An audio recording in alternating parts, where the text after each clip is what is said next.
Vai viajar? Leve um cartão do BTG Pactual.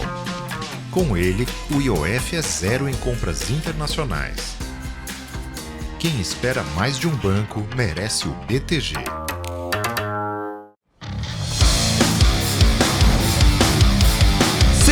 Sim, tá começando mais um Market Maker. Seja bem-vindo ao podcast da família investidora brasileira. Eu sou Thiago Salomão.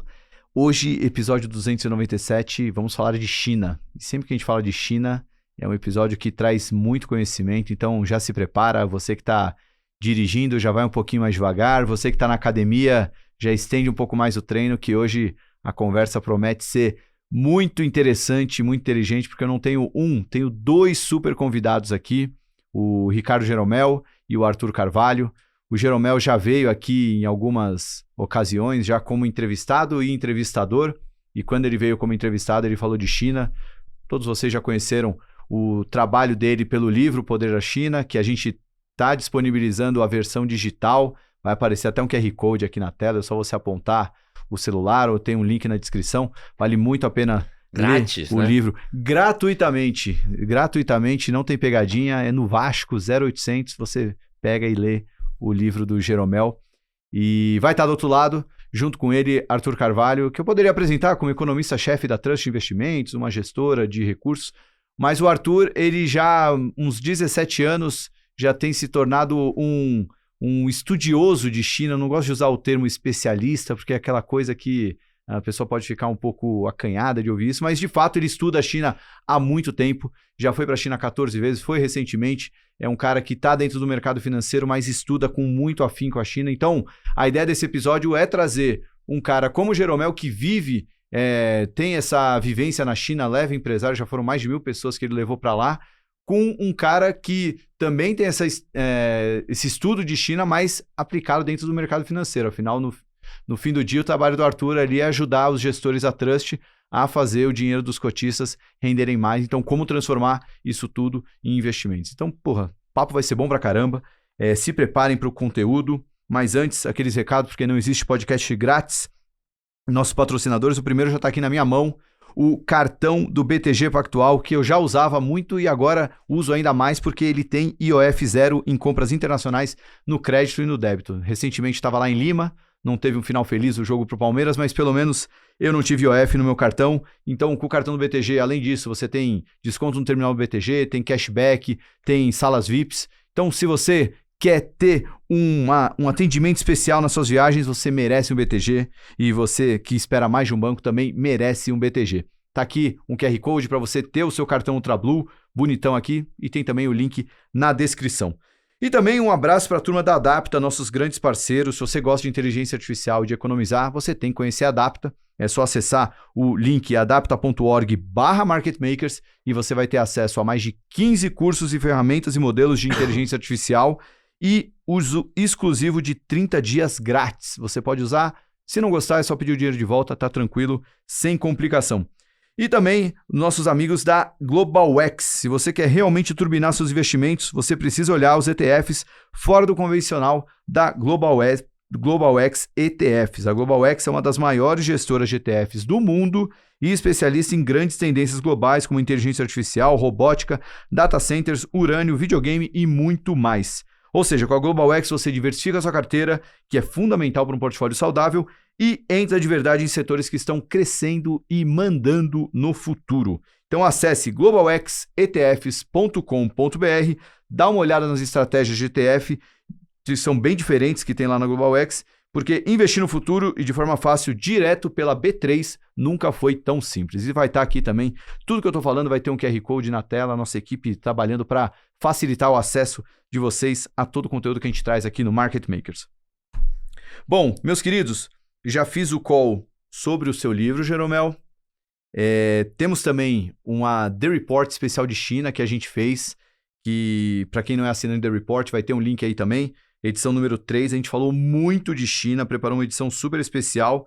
Quem clicar e virar assinante da nossa revista digital também leva 2 livros gratuitos para casa, então não tem por que não assinar The Report. Mas eu também vou até pegar aqui o celular, vou fazer um momento previously, né? No último episódio de Ricardo Jeromel, o que a gente falou aqui, né? Eu separei aqui algumas estatísticas legais, né? Primeiro, Brasil e China em 1995, né? A economia brasileira era maior que a chinesa e a renda per capita 8 vezes maior. E a China é uma sociedade com mais de 4 mil anos de civilização, mas a relação entre China e Brasil, né? Desde 2009, a China é o principal destino das exportações brasileiras. No agronegócio, entre julho de 23 e julho de 24, o Brasil exportou quase 58 bilhões de dólares só em produtos agrícolas para a China. 5 produtos, soja, petróleo, minério de ferro, carne bovina e celulose, somam 84% de tudo que o Brasil exporta para a China. Repete, Salomão, que isso é importante. Soja, petróleo, minério de ferro, carne bovina e celulose são 84% de tudo que o Brasil exporta para a China. Não, e é muito louco, porque se olhar 5 anos atrás, o que era? Deixa o pessoal fazer lição de casa, mas daí olha o caminho reverso. O que a China exportava para o Brasil 5 anos atrás e olha o que é agora e você vê que avançou muito no valor agregado. E tem também o investimento chinês direto no Brasil, né? Chegou a 4 bilhões e 200 milhões de dólares em 2024, mais que o dobro do ano anterior, espalhado por 39 projetos de energias, carros elétricos, delivery, entre outros. E também na conversa, a China deixou de ser, acho que é o grande destrave, né? Além de entender muito sobre a cultura chinesa, né? A China deixou de ser a fábrica de coisa barata e virou a superpotência de inovação, né? Com carros elétricos, que tendem a ocupar a garagem do brasileiro antes do que a gente imagina, fintechs e e-commerce em escala quase inimaginável, e saúde e farmacêuticas, onde a velocidade de teste e adoção de novas tecnologias começa a incomodar as gigantes do Ocidente.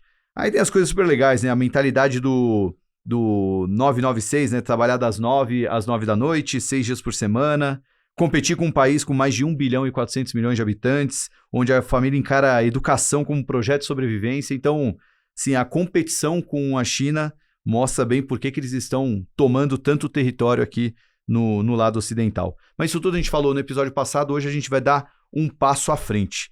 E eu queria já abrir o papo, vou jogar aqui uns assuntos e a gente vai se provocando aqui. O primeiro, eu queria falar dessa onda de investimentos da China no Ocidente. Né? Até a gente colocou na pauta aqui a colonização chinesa no Brasil, né? Com vários nomes que estão surgindo aqui, mas ela assumindo também essa posição de liderança no setor de tecnologia através das empresas que têm surgido na China. Enfim, o que vocês podem trazer um pouco mais sobre isso, pegando até pelas suas experiências recentes, suas últimas idas para a China, o quanto que o mundo ocidental está ficando mais chinês, ou se isso ainda vai demorar para acontecer essa grande tendência? Vamos lá. Então, você trouxe vários números, né? E por que os números são tão importantes quando a gente fala de China? Porque nossa sociedade é muito polarizada e muito ignorante em relação à China. Então, quando você tem dificuldade de entender um assunto, por exemplo, qual que é o nome do patrocinador de AI? Adapta. Adapta. AI é difícil de entender. Você quer entender qualquer coisa que está com dificuldade, começa a seguir o dinheiro. Follow the money, que as coisas ficam mais claras. Então, quando a gente olha todo o investimento da China no Brasil nos últimos 20 anos, que conseguiu ser mapeado, você vê que 70% é em energia. Uns 45% é no setor elétrico. E 35% oil and gas. Então, tecnologia, que é o que acaba sendo mais B2C, você tá em casa, você vai pedir um iFood, agora você tá ouvindo falar que a Didi, Dona 99, a Kita, que tem a Meituan, tá vindo, você usa TikTok, mas quando você follow the money, ainda é a velha, boring, chata economia que move o ponteiro. Quando você falou que o Brasil exporta para a China, e eu pedi para você repetir, ainda são commodities, e vamos deixar de lição de casa para quem quer entender profundamente, entender o que a China está exportando para o Brasil. Você vê uma evolução dos produtos lá. Beleza. Dito tudo isso, a eletrificação da economia chinesa é um negócio que precisa ser entendido. Quais são as empresas que têm o maior faturamento do mundo? A terceira maior empresa com o maior faturamento do mundo chama-se State Grid, que é uma espécie de Eletrobras, ex-Eletrobras, agora a Axia, Eletrobras mudou de nome, da China. Essa empresa fatura mais de 500 bi de dólar por ano. Essa empresa, se pegar todos os investimentos dela no mundo inteiro, mais de 40% do que está fora da China está num país só, no Brasil. Então, o que eu estou falando para vocês é que eu ando aqui pelas ruas do nosso querido, amado Brasil e eu vejo China em todo lugar. E você também, é que às vezes você não tá aware. E não é só o Made in China nas nossas roupas. Então eu tô muito feliz, é por isso que eu dou o livro pra galera, que eu falo, cara, como é que pode? Você comentou aí, desde 2009 é o nosso maior parceiro comercial, só que é o maior parceiro comercial de mais de 120 países. Então, se follow the money é importante, você tem que seguir o maior parceiro comercial dos países. Então, não entender de China fica impossível entender desse mundo. Bom, você comentou, né, que em 95 a economia chinesa era menor do que a economia brasileira, a renda per capita chinesa era menor, 8 vezes menor que a renda per capita no Brasil. Hoje o PIB per capita na China passa de $13.500. No nosso Brasilzão está cerca de $10.000. Então esse negócio que o pessoal ainda tem essa ignorância de achar que produto da China é de baixa qualidade, acabou isso. Porque o produto de baixa qualidade, as fábricas mudaram para Laos, Camboja, Vietnã, então a elite brasileira, de repente, a parte principal do teu público entende. Quando vem um negócio da China, fala, opa, tem mais qualidade. Mas ainda tem muita gente que não entendeu isso. Então quero deixar isso claro. E agora, vindo para a tua pergunta, eu acho que a gente tem que começar, e o Arthur é um craque, tem muita história para contar, indo lá desde 2008, esteve lá na China 14 vezes, a entender como fazer mais e melhores negócios chineses, porque nesses meus 15 anos de viver a China muito intensamente, eu nunca vi o Brasil tão hot para os chineses. Talvez seja o país mais sexy do mundo para... O tamanho do mercado consumidor daqui, que atrai muito eles, é verdade. Então, falando de novo de número, que é aquilo lá, né? Eu confio em Deus, todos os outros me tragam dados. No ano passado, de todos os investimentos chineses fora da China, né? O Brasil ficou em terceiro. Só Reino Unido e Hungria receberam mais dinheiro. Então é uma era de ouro na história das relações China-Brasil. A primeira empresa brasileira a abrir um escritório na China foi a Vale. E foi na década de 50. Então é muito recente. É muito louco isso, Salomão. Em 2000, há 25 anos atrás, o trade Brasil-China não era nem 10 bilhões de dólares. Hoje passa de R$1 trilhão por ano. E nesse momento aqui é o ápice. Porque se a gente fala de China-Brasil, e no contexto global que a gente pode aprofundar, o Arthur conhece muito, já está rolando uma guerra. Essa guerra não estão sendo explodido bombas e saindo sangue, mas Estados Unidos e China já estão em guerra. E a Europa Ocidental acompanha os Estados Unidos, então as empresas, os empresários, os investidores chineses ficam buscando mercado, e a gente aqui no Brasil sabe de todas as nossas dificuldades, mas que país tem mais de 200 milhões de pessoas? Vamos lá. Nigéria, vai fazer negócio na Nigéria. Indonésia, vai fazer negócio na Indonésia. Índia, tem vários embates com a China. Rússia. Então, os grandes países com muita população. Então, o chinês, quando ele é enviado para cá para fazer negócio... Cara, eu tava ontem almoçando com um cara da Huawei. A Huawei é uma empresa que fatura mais de 100 bi de dólares. A gente falou um pouquinho dela no último episódio, mas é um ícone. É uma empresa privada que tem 50 mil sócios. Eles dão ação para mais de 50 mil pessoas que trabalharam lá. E é um cara super senior de Harbin, lá do norte da China. Ele tá aqui há 3 anos. E eu falei, cara, e aí? Qual é o teu plano? Vai ficar aqui até quando? Ele, porra, se eu puder, é o resto da vida. Os chineses que vêm pra cá ficam malucos. Eles acham... Claro que aqui não é um ambiente fácil de fazer negócio, mas se ele for comparar os outros países onde a Huawei está e tá no mundo inteiro, ele fala, cara, onde eu vou conseguir ter um mercado tão grande e que, tudo bem, tem um monte de dificuldade, mas relativamente é mais fácil do que fazer negócio nos outros países que eu comentei. Então a chinesada, realmente preparem-se aí. E aqui nós estamos aqui no belo, novo escritório da empresa de vocês. E você já começa a ver chinês, né? Você tinha comentado da outra vez que no bairro que você mora já começou lá no Brooklyn, a abrir... Lá na Berrini, principalmente. Lá no Rio, onde a State Grid tá, no Leblon, tá cheio de chinês agora. Cara, mais que isso, a State Grid... O Hotel Janeiro é um hotel, talvez o principal hotel de luxo do Rio de Janeiro, fica no Leblon. ali entre o posto 11 e 12. Na quadra do Janeiro, na quadra da praia, tem um prédio novinho, Só gigante, de lindo, chinês. maravilhoso. E o prédio é 100% da State Grid. Então, quando eles falam assim, eu tenho um relacionamento e eu invisto de longo prazo, os caras compraram um prédio na quadra da praia para os principais executivos, é deles. A Huawei, que eu já comentei, ela entrou no Brasil em 1999, ela perdeu dinheiro todo ano nos primeiros 15 anos. E aí, o ano passado, ela faturou $1 bilhão só no Brasil. Então, o modelo chinês de fazer negócio, que o Arthur conhece muito bem, o modelo chinês de se relacionar, o modelo chinês de criar... Se você tem interesse em fazer negócio com a China, ontem mesmo, uma pessoa me perguntou e falou, pô, eu apresento os projetos, eles não têm interesse. Antes do chinês fazer negócio, ele quer ter relação. É por isso que um cara igual o Arthur tem uma vantagem competitiva, porque ele tem relação lá desde 2008. É por isso que eu consigo... Você comentou do meu business, o meu negócio é pegar uns grupos especiais... Tipo, o Bruno Garcia, que é sócio do Arthur, o fundador lá da Trucks, e ele me fala, cara, os meus temas são esses. Quem eu deveria conhecer na China? Com quem eu deveria falar? Como eu já tô lá há mais de 15 anos, os caras... Relacionamento só se constrói. Confiança.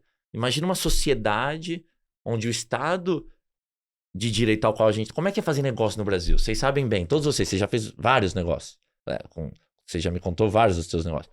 Você assina um contrato. Quando dá merda, o que acontece? Você senta lá, olha o contrato e fala, e aí, como é que nós vamos fazer? Na China, os contratos não funcionam desse jeito. Se você falar com o advogado, ele vai falar, não, tem lá a Constituição, tem mais advogado no Brasil do que na China. Então, numa sociedade onde os contratos, e uma sociedade confuciana, que isso é muito importante o pessoal entender também. Nós estudamos Platão, Sócrates, não estudamos Confúcio, não sei direito por quê. Falo isso sempre, Jeromel. Digo, pra qualquer pessoa, você vai pra China... E você tem que entender que lá é Confúcio e não é Sócrates e Platão. Isso é o 101 de tentar entender China, senão você não vai. A gente vai ter que abrir um bloco só disso, então, mas conclui aí, depois vamos falar de Confúcio. Ótimo, é fundamental. Mas numa sociedade dessa, imagina que é a maior classe média do planeta, eu falei de novo, o maior parceiro comercial de mais de 120 países. Então, cara, antes de fazer negócio contigo, e de novo, longo prazo, ele olha pra você e fala assim, cara, será que esse cara aqui, ele quer um quick buck, ele quer um dinheirinho, ele quer um trade, ele quer um negócio? Ou ele quer realmente alguma coisa de longo prazo? E como é que ele te testa pra fazer isso? Ele precisa de tempo pra ver se ele consegue confiar em você. Então, se você quer fazer negócio com chinês, investe em criar relacionamento com gente importante. Tubarão nada com tubarão, sardinha nada com sardinha. Você tem que, ou você colar em alguém que tem esses relacionamentos, daí você consegue transferir, que nem... Quando eu conheci o Arthur, o pessoal me chama para dar palestra sobre China aqui no Brasil. Na China, eles me chamam para dar palestra sobre Brasil. E daí eu trouxe um cara fenomenal, um amigão meu, que abriu um fundo de VC na China, do Vale do Silício, chamado Lightspeed. E depois ele abriu o próprio fundo. E esse cara, da outra vez, a gente falou, acho que um pouco de Pinduoduo, de Temu. Ele foi um dos primeiros investidores dessa empresa que, quando fundou, 5 anos depois, valia $200 bilhões, listada na Nasdaq. Então esse cara conhece todo mundo e é uma lenda. Esse cara nunca tinha pisado no Brasil. Aí alguém me chamou pra dar uma palestra de China. Eu falei, cara, é a 5ª vez que eu vou aí. Tudo bem, eu tenho história pra contar infinita, mas vamos fazer diferente. Vou chamar uns amigos e eles vêm. Aí eu chamei esse cara, chamei um outro cara que é sócio da IDG Capital, um grande amigo meu. A IDG Capital tem mais de 1.300 investimentos, mais de $35 bilhões. E chamei uma coreana que mora na China, que investe só em empresa listada. E a gente fez um painel nessa conferência. Daí, quando terminou, o Arthur veio lá, a gente ficou trocando ideia, apresentei ele pros caras. Então, um jeito de conseguir relacionamento de alto nível é colar em alguém que tem relacionamento e esse cara volte. Esse cara fala, não, pode ir. E aí você vai. Então, na China, para você fazer negócio com os chineses, tenta mudar. A gente tem essa lógica de funcionar americana, que time is money, tempo é dinheiro, vambora, deal, olha aqui a oportunidade. O chinês, antes de olhar negócio, ele quer entender relacionamento CPF. Peraí, esse cara aqui. Então, ir mais devagar porque ele está com muita pressa. Não, eu acho que... Arthur, até como é a sua primeira vez aqui, acho até para encaixar nessa sua resposta...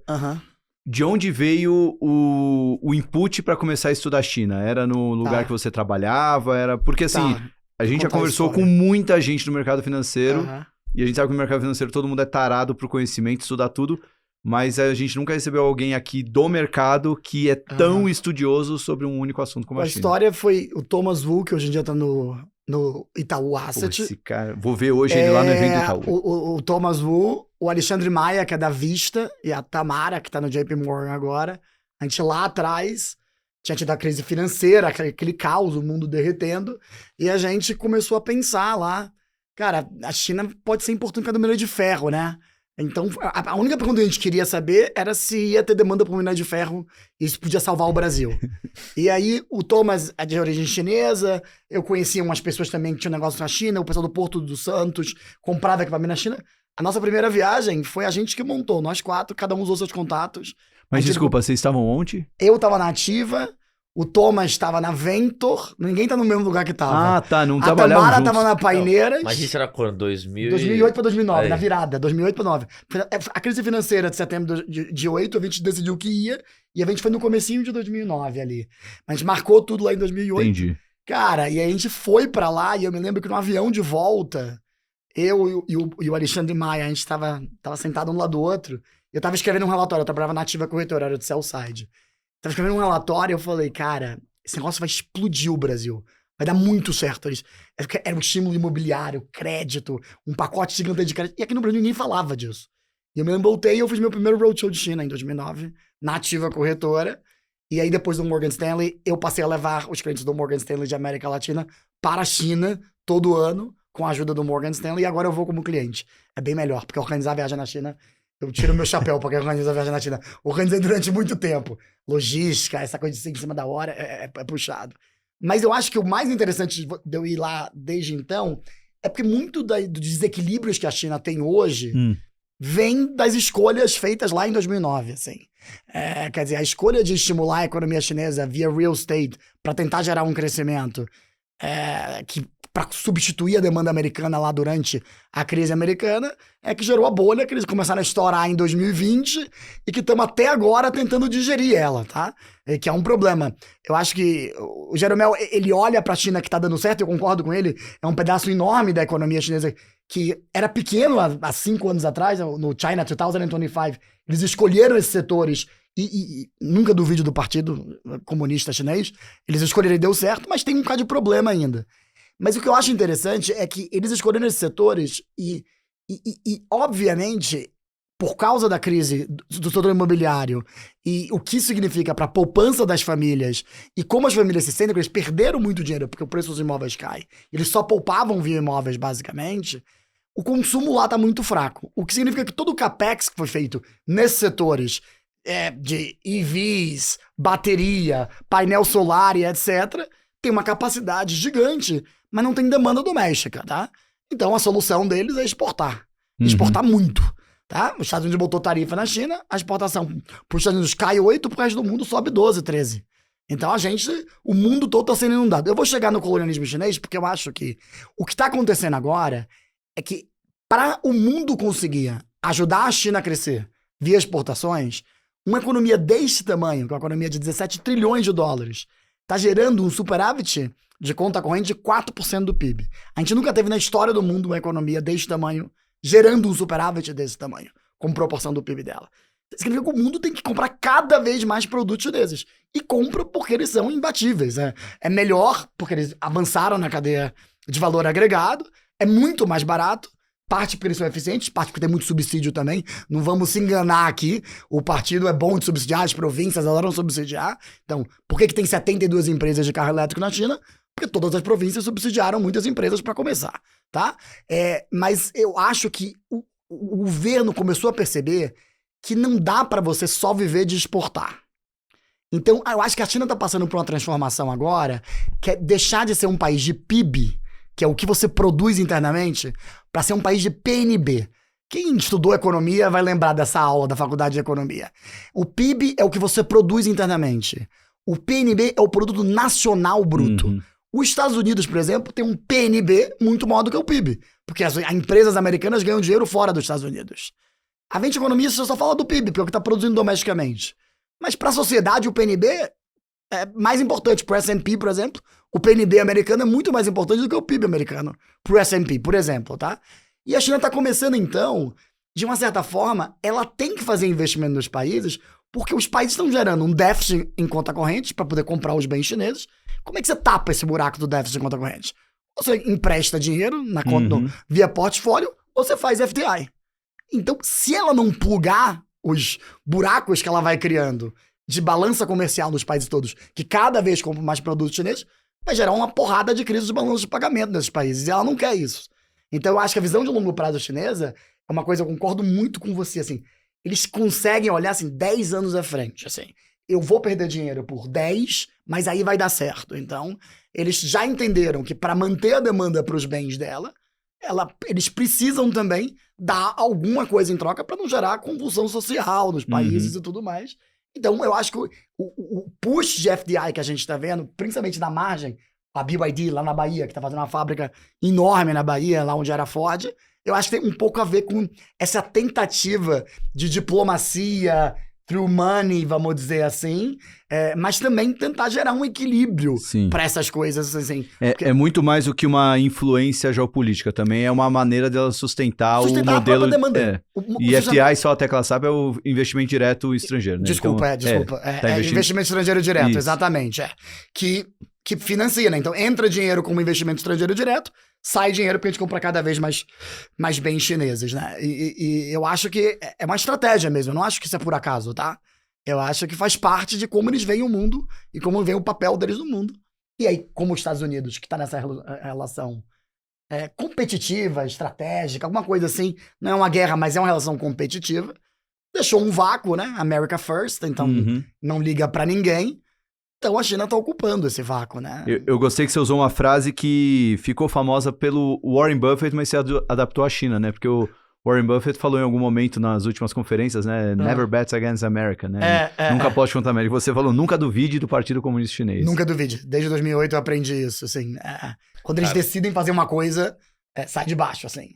E assim, mas eu queria que você explicasse um pouquinho mais esse nunca duvide para as pessoas entenderem que não é... Ou se é, de fato, no forceps, ou é algo realmente planejado, estruturado... Posso dar um exemplo? Pode. Ó, é o seguinte, cara, eu morava em Pequim em 2011. Eu morava no 37º andar de um prédio, perto de Tsinghua, um bairro legal. No prédio da frente, eu não conseguia ver o prédio do outro lado da rua. Da poluição. Porque tinha uma neblina perpétua, igual quando você tá aqui em São Paulo, você desce pra praia, tem uma neblina, só que essa neblina era poluição.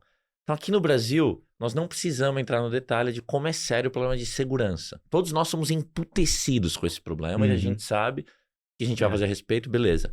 Na China, o problema que nós temos aqui de segurança é o problema do meio ambiente. Ter sido a fábrica do mundo veio com um custo gigantesco.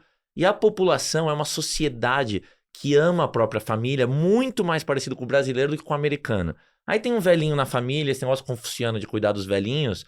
Cara, fica puto, que vai ter problema pulmonar. Nasce um bebezinho com a poluição daquela. Imagina se na capital federal tem uma neblina perpétua. Imagina o que não é. Você não podia correr. Eu me lembro que nessa época a gente não podia correr ao ar livre. Só podia correr dentro do hotel. De tão poluído que era. Sem sacanagem nenhuma. Era bizarro, você antes de... É quase que a mesma coisa no Brasil, só que aqui a gente não corre na rua por segurança. Por causa da segurança, não. exatamente. Não, peraí, isso aí nós estamos falando de 2011. 12, E aí o negócio de controlar as informações, naquela época o uso do smartphone não existia. O WhatsApp, por exemplo, já tinha o WeChat, mas você tinha que entrar em Pequim, onde eu morava, você tinha que entrar no site da Embaixada Americana, que era o único lugar que eles tinham lá uma... Esqueci o nome medidor lá de poluição, E ali o medidor de poluição que dava lá era diferente das outras fontes de informação. Oficiais. E aí a galera não saía pra correr, não saía pra jogar bola. Eu cancelava minhas peladas, não dava pra jogar. Não dava. Isso é demais, cara. Então imagina que o governo foi lá e falou, caralho, vai dar merda isso. Que o governo quer melhorar a vida das pessoas, não porque... É porque ele quer se manter no poder e é assim que segue o jogo. Aí eles foram lá e anunciaram um negócio que vale muito a pena entender, porque é exatamente a essência do Arthur explica as coisas mais igual o Munger. Ele fala, é muito profundo. Então vou dar o double click, triple click aqui. Não aposte contra a China. Não duvide da China. Daí eles foram lá e já cientificamente tinha sido provado que painel solar funcionava. Só que você gastava muito dinheiro para construir os painéis solares e gerava pouca energia. Então, economicamente, a conta não fechava. Beleza. Quem eram os líderes no mundo? Empresa alemã, empresa americana. E aí o governo chinês, no plano quinquenal, vai lá e aponta o canhão. Quando ele aponta o canhão, os investidores, os empresários, os acadêmicos, o samba inteiro se move para aquele lugar. Daí naquela época todo mundo fala, cara, que loucura, painel solar, legal, mas porra. Passaram 10 anos, a China não era top 15 no mundo de produção de painel solar. Passou 10 anos, quebrou empresa no mundo inteiro. Acho que ela domina 90% da produção de painel solar.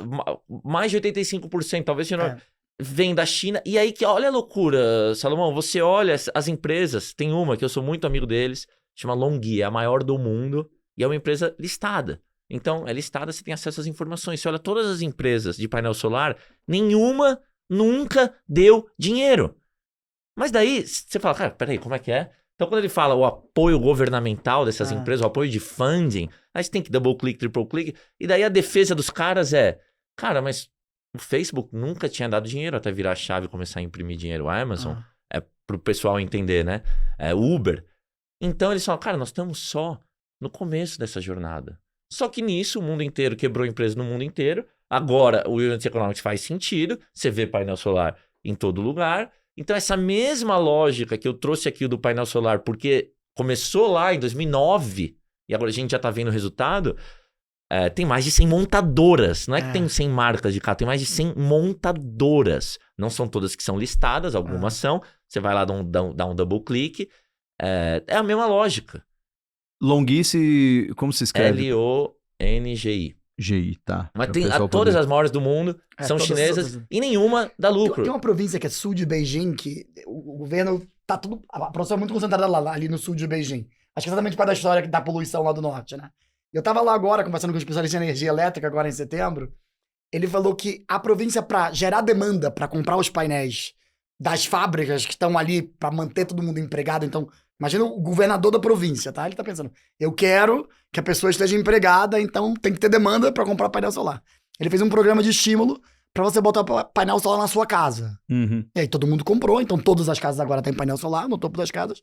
O problema é que agora é tanta energia gerada pro painel solar que de meio-dia às 4, quando a demanda é meio baixa, mas a produção é muito alta, você tem que pagar para jogar energia.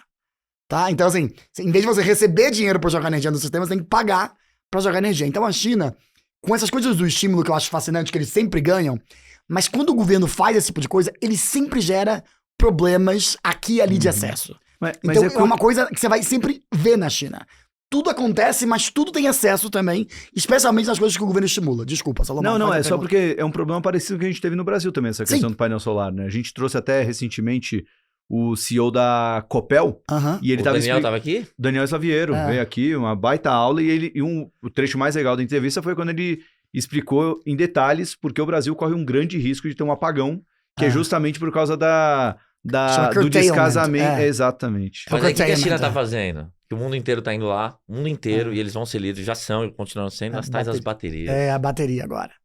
Que aí você vai produzir, vai guardar a energia para exatamente evitar um problema desse.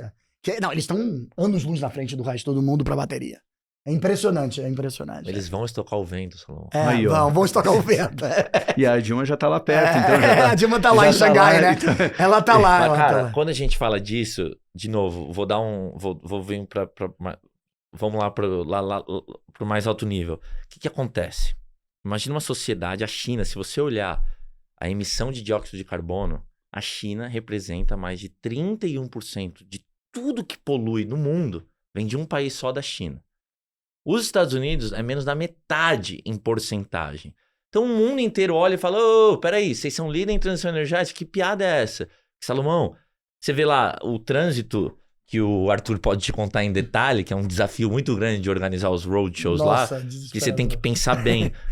Posso falar com o Bruno Garcia, qual o horário que ele puder. Daí depois você fala, cara, o Bruno Ruge da Dino, o horário que ele puder. Mas se ele mora se o escritório de um é longe do outro, não dá pra fazer no mesmo dia, porque você vai ficar 2 horas. Enfim, então você tem que levar em consideração isso. Só que aí você anda num trânsito infinito, não tem nenhum barulho e não tem nenhuma poluição, porque mais da metade dos carros vendidos hoje já são elétricos ou híbridos. Só que olha a dicotomia. Quando o cara chega em casa e põe o carro dele na tomada, mais de 50% da geração de energia na China ainda vem do carvão, que é o negócio que mais polui. Então vamos lá, é o país que mais polui do mundo de muito longe. Isso são fatos. Aí quando você fala com o chinês, ele fala assim, isso é uma narrativa, eu vou te trazer outros fatos que são verdade também. Ele fala assim, eu sou o que mais poluo porque eu tenho 1,5 bilhão de pessoas. Se a gente olhar a emissão de dióxido de carbono per capita, eu poluo muito menos que os americanos. E eles estão certos. E a outra coisa que eles falam.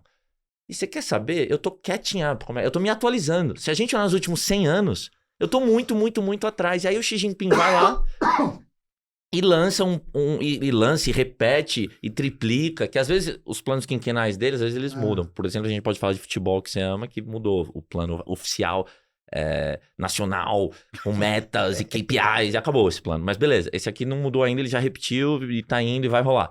Que é o seguinte, em 2060 será uma economia de carbono neutro. Então até 2030 será o ápice e a partir de 2030 vai começar a diminuir. Ele não fala como. E por que isso é tão importante? Não é porque eles, não tem planeta B e putz, mudança climática, não é isso. É o país que mais importa petróleo. A gente entende muito de Estados Unidos. Os Estados Unidos exporta energia e exporta alimento. A China é de longe quem mais importa petróleo, importa energia, não vai conseguir produzir, por isso que tudo isso de painel solar, eólico, bateria. E quando você olha da onde ela importa, mais de 80% de todo o petróleo da China passa por um lugarzinho chamado Estreito de Malaca, que não é de ninguém, é entre Singapura, pertinho de Singapura ali, e no lugar mais estreito dele, não tem nem 2,5 km com uma profundidade de 23 metros. Então, se tiver alguma guerra bélica, é muito fácil estrangular a China, que é só... Você não precisa nem ter a parte naval, só de algum jeito. Você detonar aquilo, eles vão ter que achar outras rotas para importar petróleo. Sem petróleo, como é que vai fazer para o PIB? Como é que vai fazer para aquela economia rodar? Então, esse negócio é muito sério. E a outra coisa que eu falo muito, o agro aqui representa 30% do PIB. Não sei quem que você já trouxe aqui do agro, mas quem lida com o agro, se agro é importante para você, você é dependente da China. Principalmente soja, né? O agro é bem grande, mas a soja é de longe o mais importante. Os brasileiros me falam, mas Jeromel, a China é dependente do Brasil. O brasileiro me fala isso. Sabe o que o chinês me fala? A China está dependente do Brasil. Então eles investem mundos e fundos. Quando eu fico pensando assim, caraca, cara, eu tava lá em 2011, eu vi aquela poluição e eu vi o tanto de dinheiro. E agora eu fico pensando no agro, me dá um pouco de desespero. Porque eu não sei as inovações tecnológicas. Nos próximos 5, 10 anos, eles vão precisar continuar importando. Mas e daqui 15? E daqui 20? Não, eu acho que... Não, concordo com você. É sempre assustador, porque a capacidade de... A China migrou também, eu acho, de ser uma linha de produção para gerar conhecimento e propriedade intelectual autônoma nos últimos, eu diria, 10 anos, assim. A gente deixou de ser... Eu monto o carro da Volkswagen, aí eu faço o BYD. Né? São coisas completamente diferentes, né? Tem intelectualidade, tem conhecimento ali, né? E aonde esse conhecimento vai é sempre uma questão. Eu acho que o Brasil tem que sempre se preparar para isso. Mas uma coisa que eu acho é, como o Jeromel falou, na hora que o governo decide, como ele decidiu em 2019, que tinha 5 setores, carro elétrico, não tinha nenhuma fábrica de carro elétrico na China em 2018, 2019 quase. Tinha pouquíssimas coisas. Bateria, eólica, solar começou antes, mas mais. E aí, biotecnologia, que eu acho que é uma coisa que a gente no Brasil, no Ocidente, não fala. Mas eu garanto a você, se você acha que você tá vendo muito BYD, daqui a 5 anos você vai estar tomando remédio chinês. Eu não tenho a menor dúvida disso. O chinês está anos-luz na frente da indústria biotecnológica americana, mas foi porque o governo decidiu que esses setores iam ser os setores até 2025. E estamos aqui.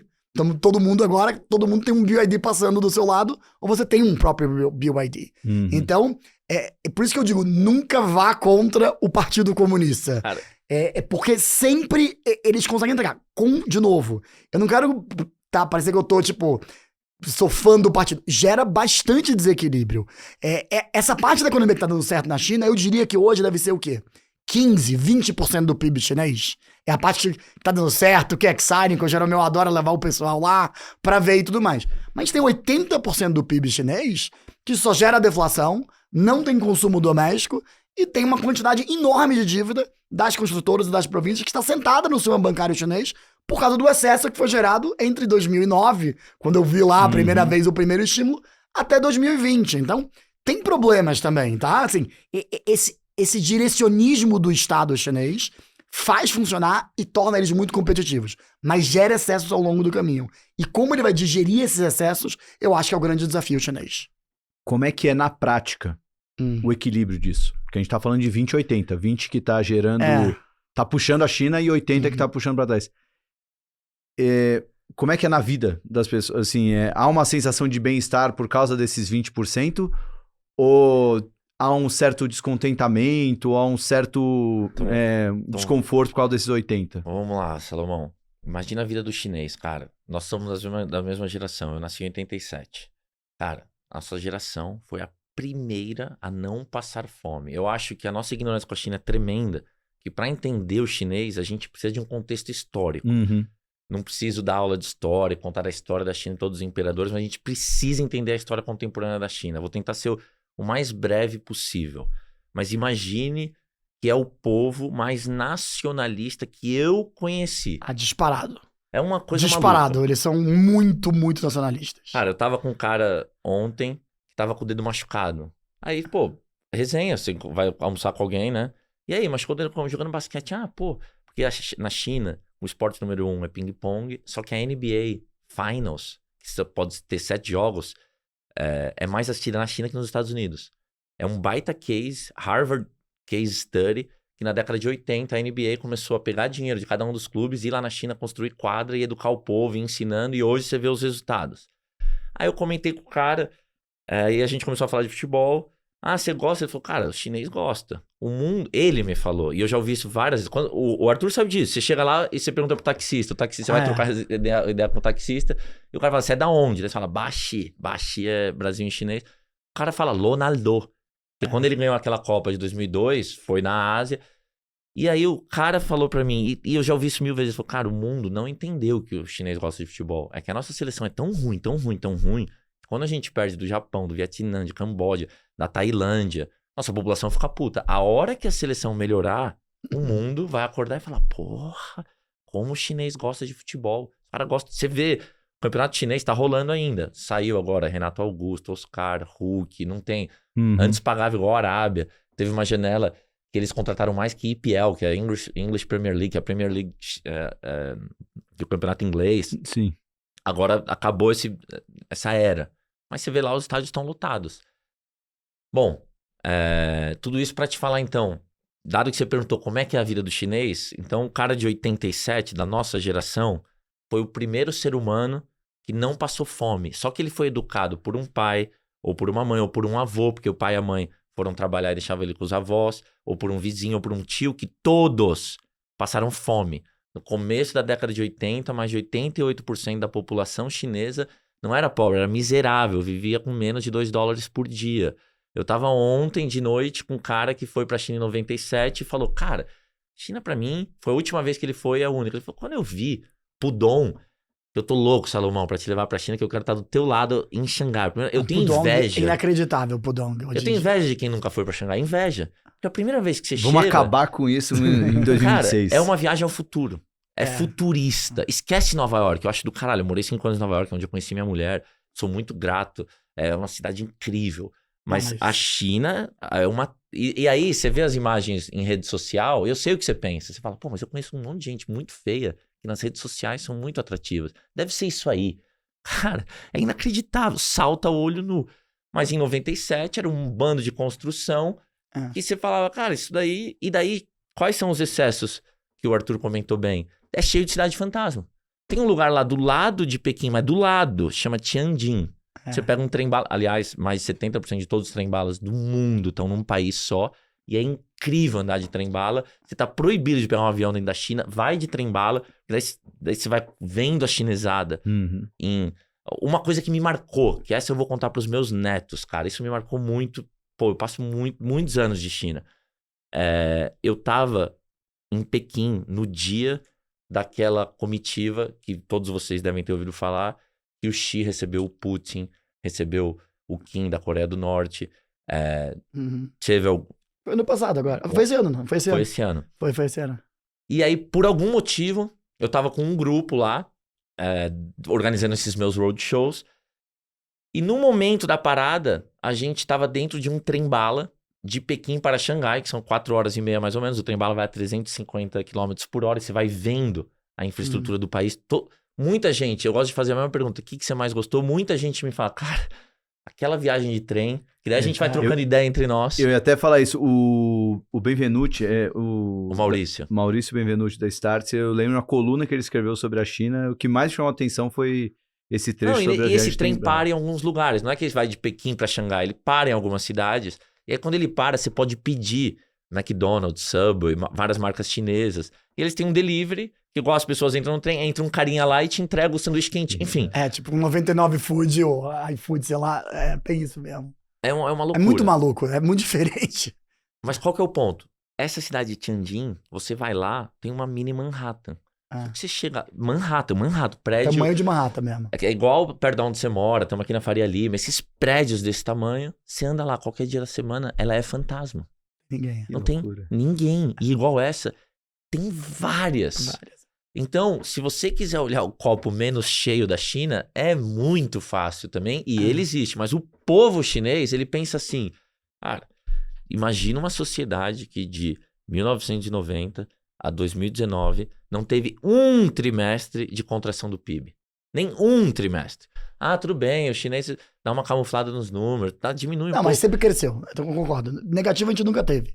Então, próximo de 1, 2 teve, mas negativo nunca teve. Então o deal lá é shut up and get rich. Você não tem várias liberdades que nós estamos acostumados a meter o pau no presidente, a falar o que a gente quiser, quando a gente quiser, como quiser, a ter acesso à informação do mundo inteiro. Lá não abre WhatsApp, não abre Google. Mas a melhora de vida. E quando você ouve as histórias do teu pai, do teu avô, você fala, cara, como é que é?